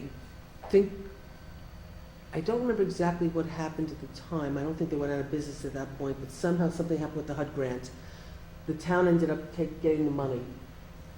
Our supervisor at the time, David Lent, decided to use that money to purchase a modular, rent space from our elementary school, Duzine, and put the modular there, and then do a town-run daycare center where they were taking in infants younger than 18 months old, which nobody had been doing it. Right. It's 20 years later, okay, there are more daycare centers now in the community. There's now 18, I think, Jeff? They're privately 18? owned and supported. Okay, they're privately owned and supported. They do take kids lower than 18 months and stuff, so the town's role sort of is coming to an end in terms of the town really being able to justify taxpayers' money to support a non-for-profit daycare center when there's whatever.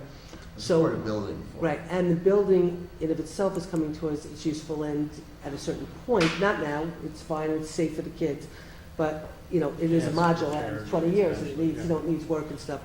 So Jeff and I met with the board, and Chris, were you there? Chris was there, with the board, some people from the board of directors, and talked about, how we're gonna transition for them to come up with a model of how to make themselves self-sustainable as a not-for-profit with the expense of the building and the town getting out of the picture, but it's gonna be a process that we're gonna go through, so no kid is displaced, no parent is displaced, so no child left behind. So what we're trying to do is first get a handle on the building and what the building needs are to make sure that it's a safe environment, you know, and we all know what we're dealing with, and then we're gonna work with them to transition to make sure they're in a safe place and that they can create a model that works. So we're trying to figure this out. One of the things we had suggested at that meeting was that we would also try to look for grants to see how we could help them to basically do the work that needs to be done that they can't afford and that the town can't. I mean, we could barely keep up with our own buildings, so. There may be, I'm looking at a couple of things Right. where we might be able to make some capital improvements to the structure and in order for you to send it halfway off into the hands. Right, so if through the town, we could find a grant, we could fix the structure, get it so it's really totally sound, and then sort of give it to them, you know, for the dollar, and then they can then move forward knowing that they have a structure that's not gonna cost them money to maintain going down the road.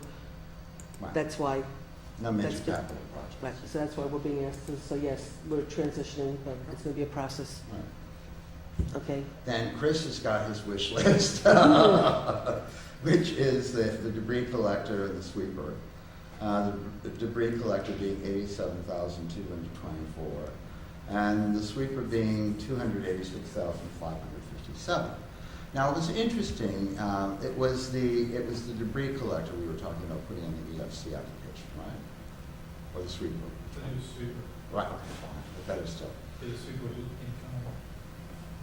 Hmm? The sweeper was a reimbursement. Oh, I'm sorry, the debris collector was a reimbursement. Right. Back.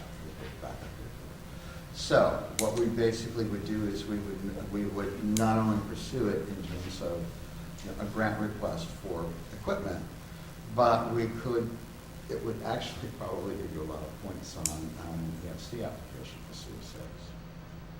And why is that? It keeps junk out of the stormwater systems and out of the drainage. Oh, the debris collector is for sewer 6. No, it keeps, No. it's, Oh. For the townwide.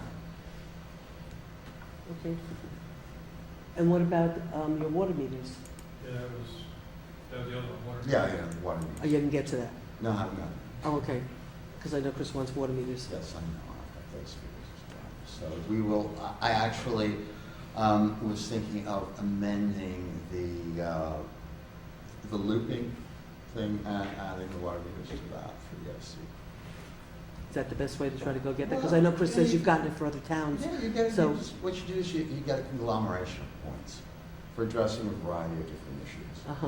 And if you get, you know, the project above the funding line, and since the governor is no longer able to glom onto the EFC's capital to build the Tappan Zee Bridge, they're dispersing it much more quickly. They've got $250 million in EPA grants sitting up there that they've got to get rid of. And they're moving very, very quickly on that. So what they do essentially is any stormwater and wastewater request that is above funding line, because it's gotten enough points, because it's diverse, deals with inflow and infiltration issues, you know, it's handling some kind of storm-related problem, you know, it has a bunch of bells and whistles. On the Clean Water State Revolving Fund side, you get a 50% subsidy on the interest rate on both the short-term and the 30-year note, which can save you millions in interest payments. And if it's a low to moderate income community, which you're not generally, you get reduced to 0%, but depends on what your rate structure is.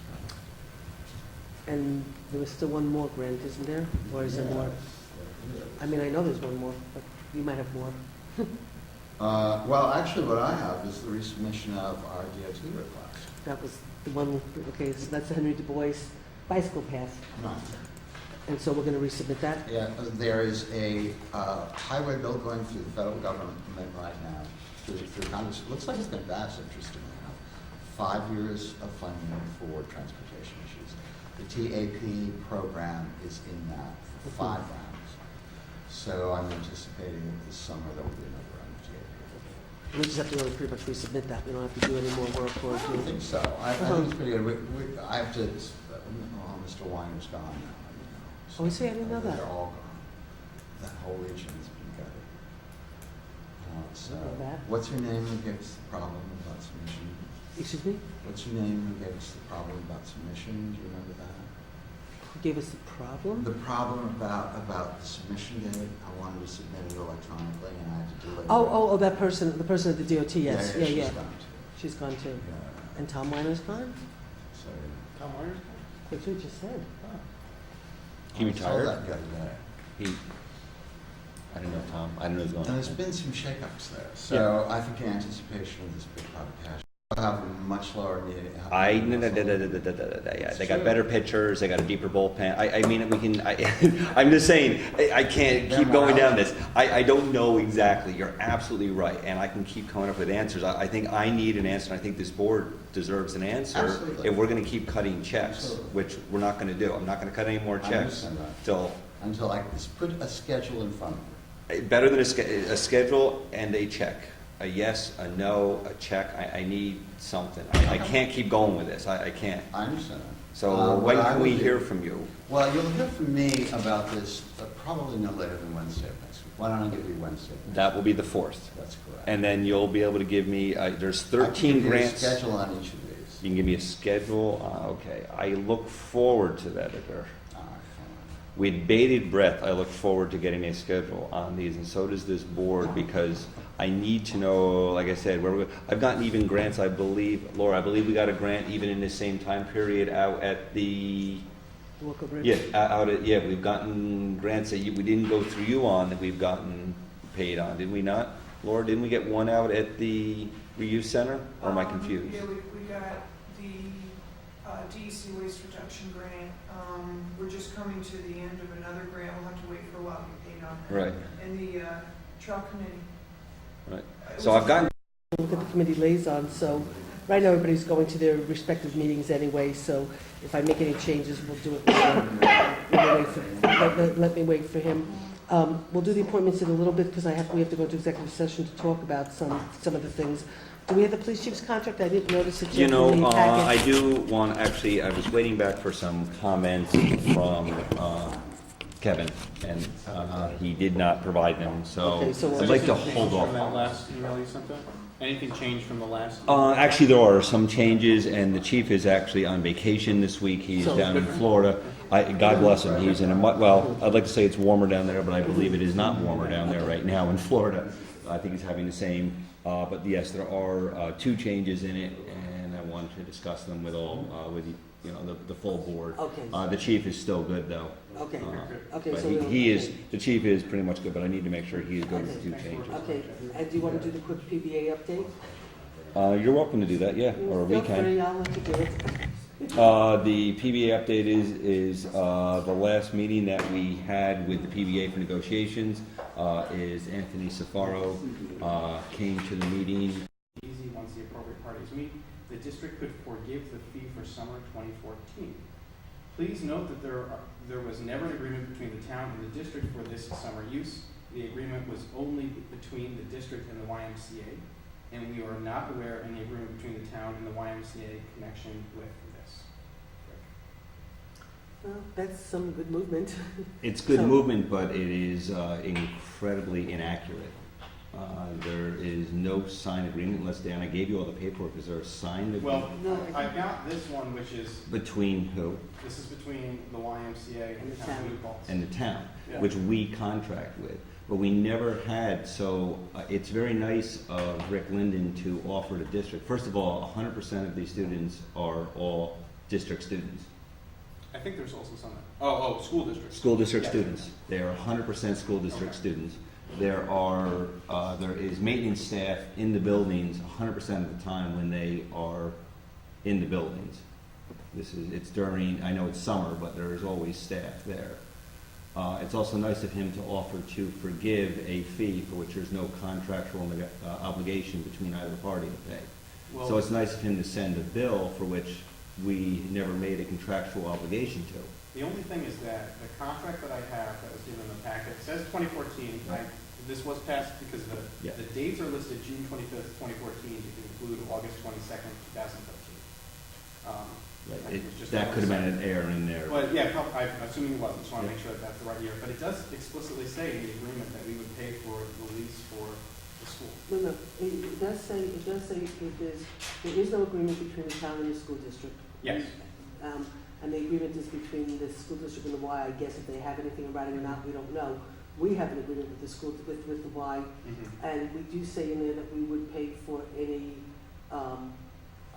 expense if they are charged, but they have never been told they would. Now, let me just say that that's a bad contract, because you don't want to leave something open-ended. Because the Y can then agree to the school district that it should cost $10,000, and then we're obligated. So this is a pathetic contract in of itself, and if I sign it, shame on me. But, and shame on the board for authorizing me to sign it, but what was I going to say? But there's no agreement between the school district and the Y that there was going to be a cost. So. And there shouldn't be though either, because the Y, either we should be involved or not involved. Well, So the Y should really be signed, because we have contracted directly with the YMCA because they provide the summer rec program. And we contracted with the school because we pay the bus drivers. Well, we contract with the school only on the bus drivers. Yeah, that's It's a just, separate so, agreement. Yeah, that's, yes. Yeah, that's exactly. separate. And so maybe we should be looking, because I think it is just absolutely reprehensible that the school should be charging its own community once again. I mean, it's bad enough that they charge the athletic groups in this community to use their facilities when they have people in there. I mean, they're charging thousands and thousands of dollars to the members of this community to use their facility while they do have staff in place. I mean, maybe we could look again at the university again and see if they're willing. I mean, what I would say is when I talked to Rick indicated, and he said he would do the research and get me the contracts, that they have charged this fee before in the past. But what he said was that he's more than willing to sit down and work it out and see what kind of agreement we can get. I would like to find, you know what you can do is you can get hold of Arlene and she can do a quick search. I am not aware of authorizing, I know I have paid a fee to the drivers. We don't pay for the drivers. I'm not aware of us ever paying a fee for the summer rec, because we reestablished it not that long ago. I'd have to go. I mean, I'm just reiterating what Rick said. So let me just, I mean, I will say, and I happen to agree with you, Jeff, in the sense that it's a shame that our community groups have charged fees to use the schools that are owned by the public. And Fred Betchen, when he was superintendent, he had done a really phenomenal thing for this community. I don't know if anybody, I mean, I remember you were in school at the time. You were probably actually in Lenape and Duzine during Fred Betchen's time. I would venture, based on, only because of my kids, that's how I could figure it out. So when Fred Betchen was superintendent, what he did, because he really, really, really believed that the schools belonged to the community. He was very into that. And so he negotiated a contract with the janitors and the custodians that actually one custodian would always work, their work week would be like Thursday through Tuesday.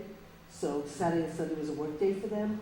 So they were working, there was no overtime, which then allowed the community to like use the schools for basketball. That's why we used to be able to hold our games program on Friday and Saturday night for our teams, because we didn't have to pay for the use of the schools, because because of the deal that Fred had negotiated.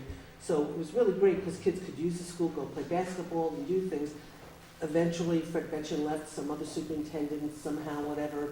That contract's, I guess, not in place, and now we only have games on Saturday night, Which we pay for. which we pay to use the school. And then So also, we can't and afford I've to been rent the doing school for 2 basketball. nights, so we don't have, so the kids don't have anything on Friday.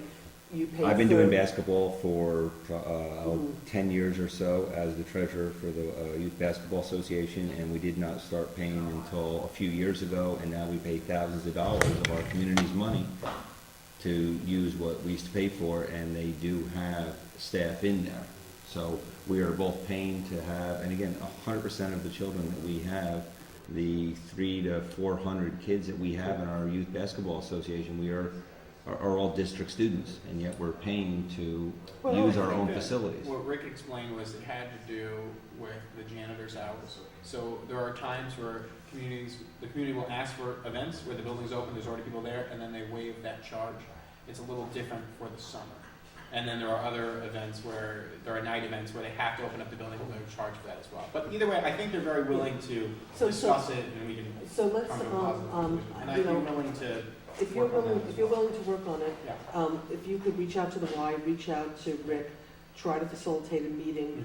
You know, if we can certainly hold the charge down for the Y, which technically for the moment we're paying for it. Do we need to redo a contract? Do we? Well, do we have- once we know what the deal's gonna be, Okay. then we'll redo the contract. Well, no, we will be paying it because we pay the Y contract, so it doesn't matter, the Y's, in other words, we're paying the Y No, but we money. would have to. Right, we'd have to I would wanna do reimburse it- the Well, I Y. would wanna do a different contract because I don't like the fact that it's open-ended, that this contract says, should well, definitely- that will reimburse, the Y for cost to rent the facility.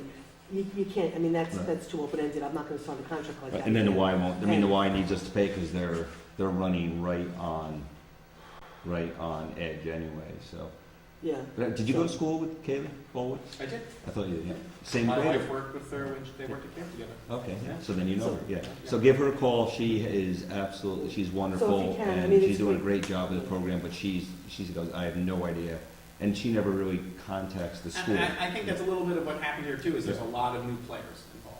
So, Well, Kaylee had been there for years and years, as you know. but I don't think she was running it. She was not, she only started running it, I believe, last year or the year before. So like here what we have, the town of Newport shall provide transportation to from Lenape Elementary to Memorial Lake Pool 3 times per week, weather permitting, for a cost not to exceed $5,600.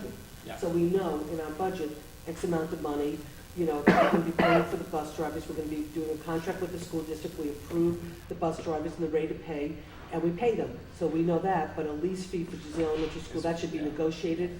And if we're going to have to pay a lease fee, and it's something that we can accept, you know, that has to be into this contract. But a lease fee, I mean, Negotiated and I mean, stuff. there are always custodial staff or maintenance staff in the buildings throughout. Okay. You know, their work is year-round, so Okay. I would hope that we could work it out so there is no So, fee to but the I community. really, really hope that though, at least going in, starting off, that they'll just waive the 2014 fee regardless of anything that goes forward, because we're closing 2014 out. Yeah. And so, we didn't have money in the budget, there was no agreed upon fee, we're closing the year out, so to have to go back, you know, that would really create a hardship. I'll update you guys. Okay, good, thanks, terrific for taking this on. Okay, we have the DMV contract, which we do every year, which is basically just Let them use the the room. state uses the room at the Justice Court, and they pay us $1,800. So moved?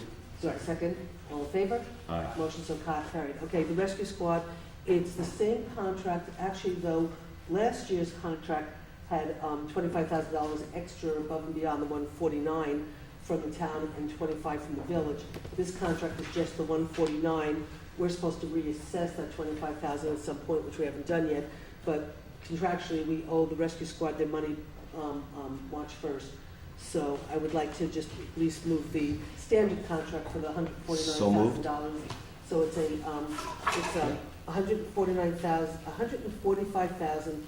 $145,957, with the first payment due on March 1st of $72,978, and then the second payment on July 1st of So moved. $72,978. All in favor? Aye. Aye. Okay, motion so carried. Okay, Rachel needs to go to a conference, and we have to approve every conference as per the controller. So this is just a conference for $85 at the Ulster County Office Building. It's a bookkeeping conference for Intro to Governmental Accounting, Sounds very exciting. and it's a to pay to the state controller, and it's from budget code 81340.4 for $85. So moved? Second? Dan, you want a second? Oh, second, I thought you. That's what I All thought in too. favor? Aye, Okay, motion so carried. and good luck, Rachel. Okay, do you want to, Jeff, do the escrow account? Okay, this is for, we just need to establish an escrow account. This is for the Talaferro applicant, and they are applying for a subdivision and house. So the applicant Talaferro shall provide for initial deposit into escrow account in the amount of $1,500 as determined by the Planning Board and Town Board of New Paltz based on its evaluation of the nature and complexity of the application. The applicant shall be provided with copies of all town vouchers for such services as they are submitted to the town. When the balance in such escrow account is reduced to half of its initial amount, $750, the applicant shall deposit additional funds into such account to bring its balance up to the amount of the initial deposit. If the account is not replenished within 30 days after the applicant is notified in writing of the requirement of such additional deposit, the planning board may suspend its review of the application. That's my motion. Is this the second escrow account for this project? This is actually, no, not for Talaferro. Because my understanding of the project was that It was actually laid dormant. The only thing I had to do was submit about 3 years ago. I was there for it, so I believe in 2011 or 2012, they made application. The final piece to be submitted was to submit the final maps, which they never submitted. They did not do any of it. They never did the subdivision, so that is actually why we're at $1,500. Normally, this would probably be an application amount. Probably would be about $3,000 or $4,000, but they'll be able to do it probably even for less than the $1,500 because the review process will be. And several members of the board actually were there. Actually, I think there's about 3 or 4 members of the planning board that were actually present in 2012. So it should be a pretty speedy process for them. That's why it is a reduced amount, though, because it has been revisited. So do I have a motion? That's my motion. I'll second. Okay, all in favor? Aye. Motion so carried. And just also, so everyone's also aware, I know on the board, but as long as we're on escrow accounts, the escrow account, there's one called LP Builders. They have fallen below the 50%. In fact, they're becoming very near zero, just because some fees came in. This is LP Builders. They're on Route 208. Just so everyone knows, the letter will be sent out on Monday, letting them know that they cannot go forward on their project. Okay, and just so you do know that I did talk to Dave Clauser, and I might have to talk to George Lithgow, just that what has to be done is we're probably going to have to get their bills in more regularly so we can keep track of the escrow account and not let it fall below. So Yep. we established a process. The process was good that we established it. We have to still work out some wrinkles. I do know that Arlene and Kelly met and talked yesterday, and even with like the admin system, there's some things in terms of the admin system where the way, and part of it has to do, and I gave them approval, is admin doesn't count the escrow stuff. It's more difficult, so when they put it into the requisition, it doesn't show up in the escrow, in admins and stuff. It's complicated. So I said to Arlene, do the escrow stuff separate so it doesn't hold up, so you and Kelly can stay on top of this and do what you have to do without the system creating problems. So they met today, they talked, Yep. and Arlene said to me that basically almost every issue should be worked out and should be going really smoothly from this point forward. Yes, because I So- spoke to actually Kelly a couple weeks ago. We've been talking about it, and Arlene, the problem is yes, in Edmonds, it wants to close out a year. Escrow accounts don't care about a calendar year. Escrow accounts can go, Right. for example, well, not bad, And but we also- had some and that there's also- opened. And there's also not a coding for like the escrow Yes. account, so it's creating problems Yeah. about how we're doing, signing off on the vouchers, and how it's being put in admins, and how Kelly's bookkeeping versus what Arlene's bookkeeping. So I told Yes. Arlene to not worry about the admins, about, the requisitions that I approve all the time, or you approve, not to worry about putting those bills in, keep those separate, because if that's creating complication. And they said it'll make everything go smoother. And Arlene told me this morning that her and Kelly met and everything. She felt really good that this is all going to finally be solved and move forward. So hopefully we'll never have this situation again. And that's what we're hoping to. And also, I did follow up with 2 of the biggest billing consultants, and apparently you had also spoken to both of them, and they did get your message loud and clear. They will stay current on their billing also to the escrow accounts and not let them fall, I don't want to say behind, but not group them together. Right. They will be billing current months well, they'll be a month behind, but they will be billing. Immediately. They will not, they will not be letting 2 or 3 months gather and then submit a large bill near the end of the application, because they understand our issues too. So they did get your message, so thank you also for, obviously you talked to a couple of them. For being the heavy. Someone was, and it I worked. want this, it's supposed to stop. I mean, we should never get stuck as a community having to eat the cost for a developer because the town did not stay on top of collecting fees. That is shame on all of us, and shame on taxpayers that let that happen. So it's not for the taxpayers to be paying for developers' reviews, so this we take really seriously. Yep, and So- we'll do fine. Okay, so, DocuWare copy lease, real quick. So our copier is, comes up on March 3rd. March 30th, our copier that we have for bookkeeping and the supervisor's office, and our lease is expiring. We've had a sort of lot of issues with the copier in of itself, but regardless of that, when we were doing the move and we found out it was going to cost us $150,000 to remediate our paper and our furniture, and we had to fit. And so actually a friend had talked to me about these DocuWare type of companies that scan all of your workload, and that might have been a way we could solve the $150,000 expense. It ended up being more complicated, and we didn't have the time to really vet this and understand it. We made the decision to leave a lot of our documents in town hall because, you know, they're there just for retention. We're not using them, and we would deal with them when we move. But we continued to explore this DocuWare situation, which is really electronically keeping your records electronically, which the controller's office now allows you to do. So you can keep things electronically. It cuts down on the paper. It helps me with the zero waste initiative that we're trying to do. But there's more to it than just that. It also is a workflow system that is so impressive in terms of how it improves the efficiency of the department heads and could improve the efficiency of town board members.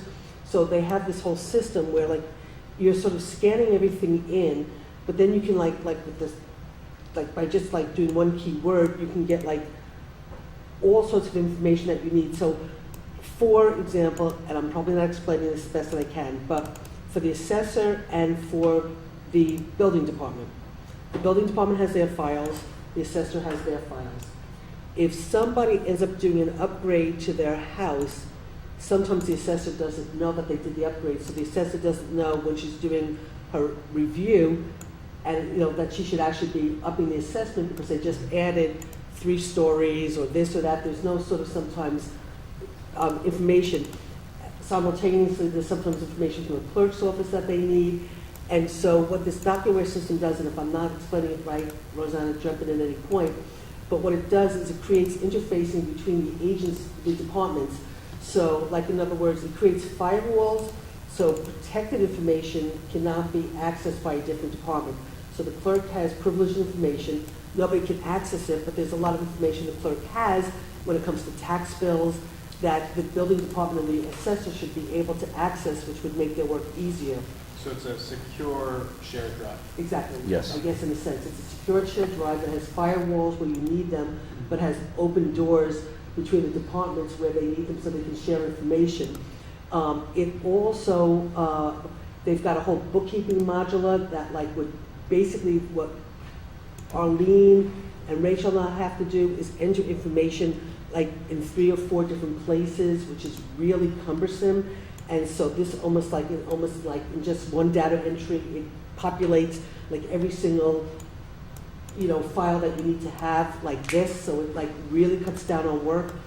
It's really pretty remarkable in terms of what it does. And at some point it would even, as we add on systems, you guys could actually audit the vouchers on your computer. You would all end up having your own code. And so you could actually put the code in, so it would only be you who would be allowed to access it, because then you'd have your own code. And then actually you would be able to sign off on the vouchers when you're doing the audit through the computer system, but then it would lock it in so nobody could ever go back and change it. So you audited it, you signed off on it. It could never go back where somebody could get in and actually change it, where you could go back and change the work that you did for whatever reason. You know, there's all sorts of safeguards and stuff. So there's lots of different ways to build on this, and you can start actually pretty inexpensively, and part of it has to do with licensing and how many licenses you buy, and you can actually buy, like, say, 4 licenses, but 10 people could actually have access, because 3 people can have access to 1 license. And so there's all ways you put the packages together. So what has happened is some communities have started small, where they sort of like, for like maybe a $10,000 investment, they get like 4 licenses for 10 people. They do like maybe bookkeeping and the assessor and the building department and the clerk. Then they add on the bookkeeping modula. Then they add on like the modulars that we would need as a town board kind of stuff. We've had a couple of meetings with all the department heads. We've met with 2 different companies. We're very impressed with this one company that Toshiba is the copier, but the company itself, DocuWare, is actually located in Newburgh, in Vales Gate, I think. They're an international company, but they have the headquarters in Vales Gate. We were really impressed. So part of it also comes with the hardware, with the actual copy machines. So we wanted to try to deal with this tonight, but when I was looking through it, unfortunately in the Toshiba one, which is DocuWare that we really like, when they put in the monthly cost, there isn't the paperwork that itemizes exactly how many licenses we're buying and what systems we're buying. Like if it's just the, we're starting out with the assessor and building department, or are we doing the assessor, building department, and clerk, or are we doing the bookkeeper? So I can't tell you what this $457 a month is because the paperwork didn't get into here. So I tried to call Chuck before the meeting tonight. I wasn't able to get a hold of him. So we have to get some more information, but we might have to do a special meeting potentially. I thought we When's could, our lease up the on that lease is one? up March 30th, and I thought we could do it at our 3rd Thursday meeting. But one thing we'll have to find out is if we do work with Toshiba, we have to get the stuff out and get the new stuff in, and we don't want to have our lease end and then have the company that leases the stuff now start charging us on our per diem, day by day, because it might be too expensive. So we'll work this all out. If we have to have a special meeting, just to even do this, we'll do it. But what I am going to come back and recommend to the town board is that we not only just lease the machine, but we actually look into starting to phase in this DocuWare electronic system, because it's just really, I mean, this is 21st century government, and this is what we should be moving towards. It really will increase the efficiency of how everybody works together. It also will help us in terms of when and if we ever end up moving to a permanent place. We won't be worrying about moving tons and tons of paper, because now we're going to have all this stuff, in the cloud and, on thumb drives and on tapes and stuff. And then if we actually end up doing this, by the time we end up potentially moving and we have all that other stuff to remediate, we might be able to just scan it or do something or figure it out. So it's really a good way, it's really a smart move for the town to be moving in. It's really an intelligent step in the right direction. So we're all excited about it, in terms of the employees, and we think the work efficiency is going to be phenomenal. So let me get a little bit more information, and then as long as everybody sort of agrees that they support us moving in this direction, Absolutely. it doesn't look like it's going to be a lot of money, and then eventually we can start. What we were told was we could try to get grants, which I guess Stacy talked to Victor about, but from what we were really told by the company, that usually what happens is that they like for you to invest, the first phase, and then it's really easy to get grants to really build it out on a much bigger level. So if you invest like the first $10,000, then when you go for the grant, you can say, we've already done the investment, this is what we're doing now, we're building on it, and then you can usually get these grants to fund the rest of the system. So that's what we're hoping to do and the goal we're planning to go on. So, but it was really exciting to sort of learn what they did. And I have to tell you, sitting in the meeting in our new conference room, sitting in the meeting with all the department heads and watching their faces every time they showed how it would work for a particular department, that particular department head's face would it was like Christmas in July. It was really, I don't know if you want to add anything, Arlene? I'm sorry, I'm sorry, Rosanna. Well, says Arlene, they were all excited because it matches with the Edmund system. I know. Oh, well, that didn't match. What- Well, there was also what they call the, what was it, the hot button? Happy button, the happy button. What was the happy button? There's a happy button. Stacy was very excited about the happy but Yeah, because it did something that made their work a lot easier. But it was, yeah, we were all very impressed with it. Yeah, so there's this like happy button that like just by hitting this button, all of a sudden, all this information you need, like Stacy was just, I mean, Stacy was really impressed. When we got to the bookkeeping stuff, Arlene was incredibly impressed, and Rachel's face was, lit up. You were really happy. So, like for example, when since we get foiled all the time, right? We get foiled all the time. There's a lot of work that Rosanna has to do to comply with these foils. There's a lot of work we have to do, but through this system, it's almost like with a push of a button, all of Rosanna's foils that she needs relative, because she just put the word in. So say it was sewer, and she puts in sewer on South Park Corners. All the minutes, all the documents, all the stuff on sewer at South Park Corners would come up like this, and so it would be at Roseanne's fingertips, instead of Rosanna having to go through all the minutes, going through all the emails. It sort of actually does the work for you. So, and the amount of foils that Rosanna gets, she must get 3, 4, you must get anywhere from 3 to 5 a week. It's getting a little, it's really pretty abusive, really, quite frankly, but that's beside the point. It really is very abusive because most of it's for political purposes, and it's really getting too much because it's really consuming of Rosanna's time. But regardless, if we do this system, then they can foil away, and we can have the stuff to them immediately.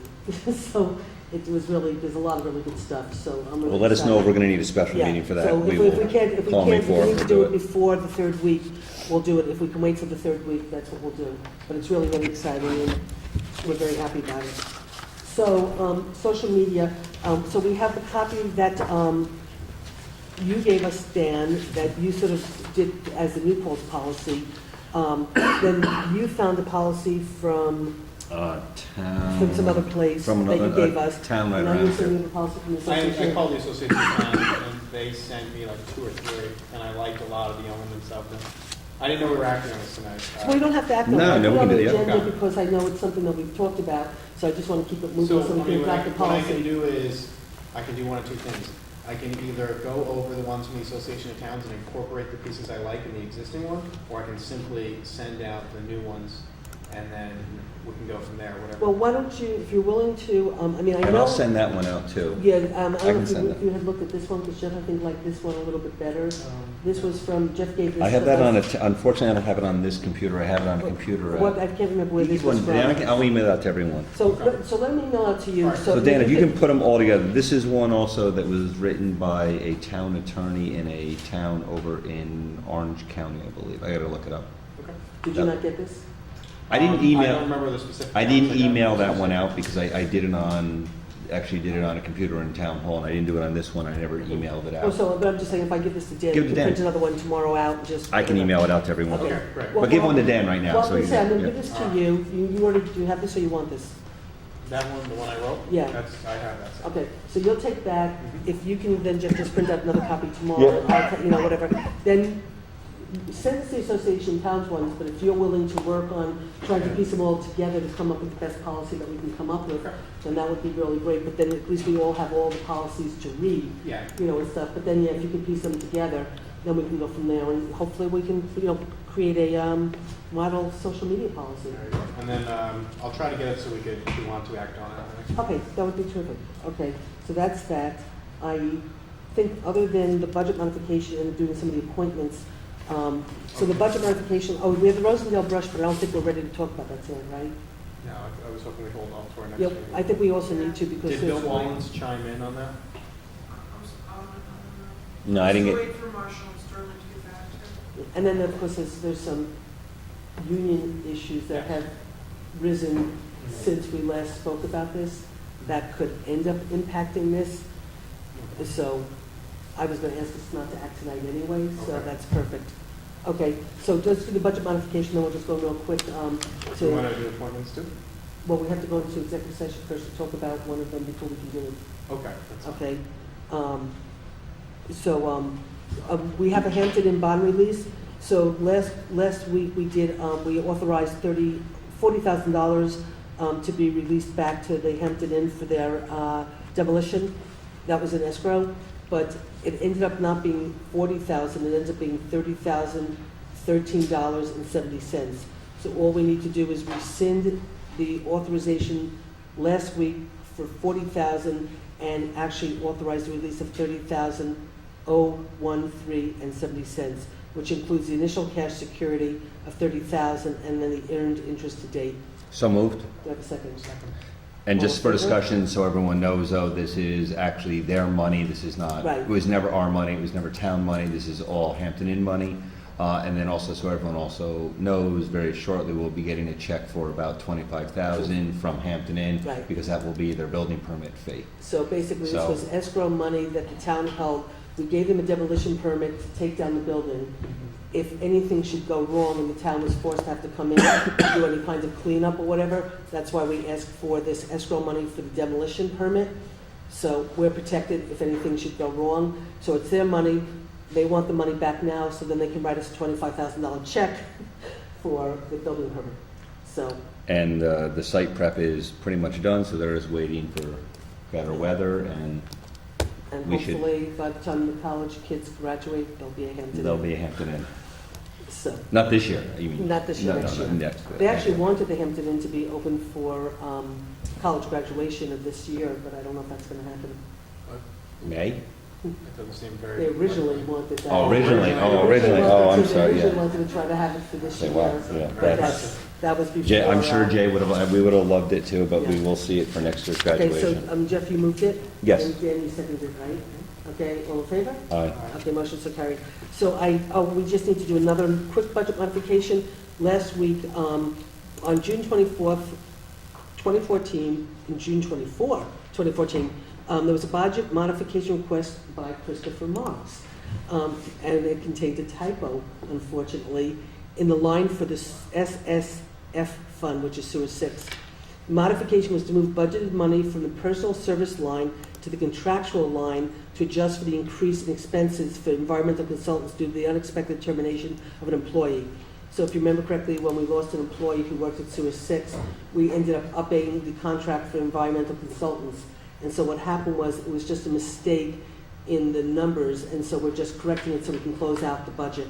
So what we're asking is, the old entry was to decrease SSF 522.8130.1 for $9,189.44, and we increased, I'm not going to read the lines, for the same amount. What we need to do is a new entry needs to be SSF 522.8130.1, and we're going to increase SSF 522.8130.4. So the mistake last time was in the increase, it said 8120, it should say 8130. So it was just a typo on the form.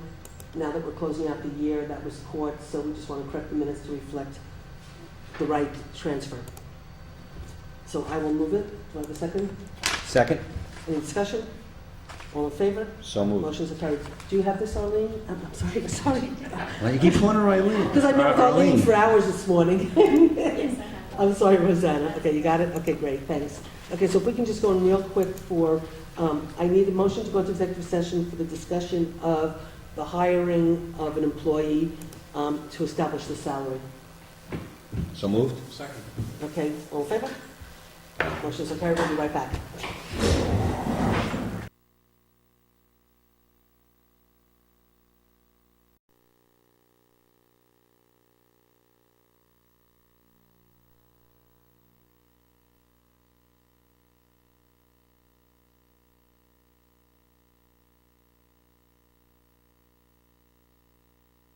Who would like to make the motion to appoint, we didn't do this letter, to appoint, what was, who, Which one are you trying to do? Hold on. what was the, The ZBA candidate? yeah, what was the name? Nick John's application. Indiana Johns? I Hold on gave a it to second, I you. have it right here. Get back. You did? Okay, then it's right in here. Appointments, I got it right here. Sorry, people. Okay, I'll make the motion to appoint Joseph Duso for the open position on the zoning board. Second? Any discussion? Okay, motion so carried. I think, Rosanna, he might come into you tomorrow. Did we tell him to go into Rosanna tomorrow? He's probably coming tomorrow to you to get sworn in and do the financial disclosure. Do you have the information about his name? Give us to Rosanna. Okay. And then I'd like to make a motion to appoint what's Trish Mattson? Mattson, yep. Trish Masterson as our assessor at a rate of $47,000 full-time. So moved? Any discussion? No. Welcome, Trish. All in favor? Aye. Motion so carried. And I look forward to the transition of Trish to our full-time assessor. And anyone who has issues, please go see Trish. Right, exactly. Okay, so the only thing less than, I told Rosanna I apologize, I didn't read the minutes, so we'll do the minutes at the next time, I promise you. Okay, and then the only thing is about this letter. So why don't we just really quickly, earlier this month, the Environmental Conservation Board of New Paltz met with Professor Andrea Frank about SUNY Network of Excellent Network 4E category, a proposal facilitation of renewable energy deployment at a local level. A case study for New Paltz, New York was initiated by an interdisciplinary team of SUNY faculty. We enthusiastically support this project and are very interested in seeing the town of New Paltz and SUNY collaborate on environmental issues. In general, our town welcomes opportunities to move towards renewable energies at a large scale. We would be delighted to have an opportunity to collaborate in this study and see the relationship between town and campus flourish as a result of this most salient topic. Is this the letter we want to give them as an endorsement, or would we like to change it a little? I wouldn't really ever use the word salient, so if I'm signing it, it's not a word that I use, but... So I think that I would be comfortable approving the content, and if there was some changes that needed to be made that didn't change the content of the letter, by all means. Well, Right? Is that a good way of doing it, so you can tweak the wording of it? well, let's just treat Or it do it real now. quick and just be Fine. doing it real fast. Early this month, the Environmental Conservation Board, we don't want that, because it has nothing to do with us, right? So we don't need earlier this No, month. you don't need any So, of well, that. we just need to, and we don't need, None of that beginning part. okay, so we don't even need this whole thing, right? Yeah. So also, what we want It's to do. just it's the just second say, paragraph. The town of New Paltz,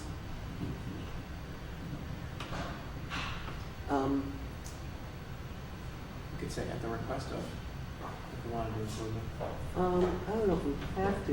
Why don't we just say the town of New Paltz, we just appointed a new assessor. So if that might be information that you want. Yes. So Tricia Mattson. Masterson, who was our assistant assessor, we just appointed to a full-time assessor.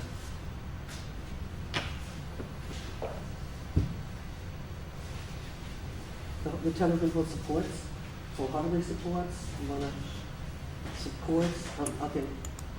Is writing to express their support for the SUNY Network of Excellent 40, oh no, it's a proposal for, to support for the facilitation of renewable energy deployment at a local level. Wholeheartedly A case- believe the mission of the grant.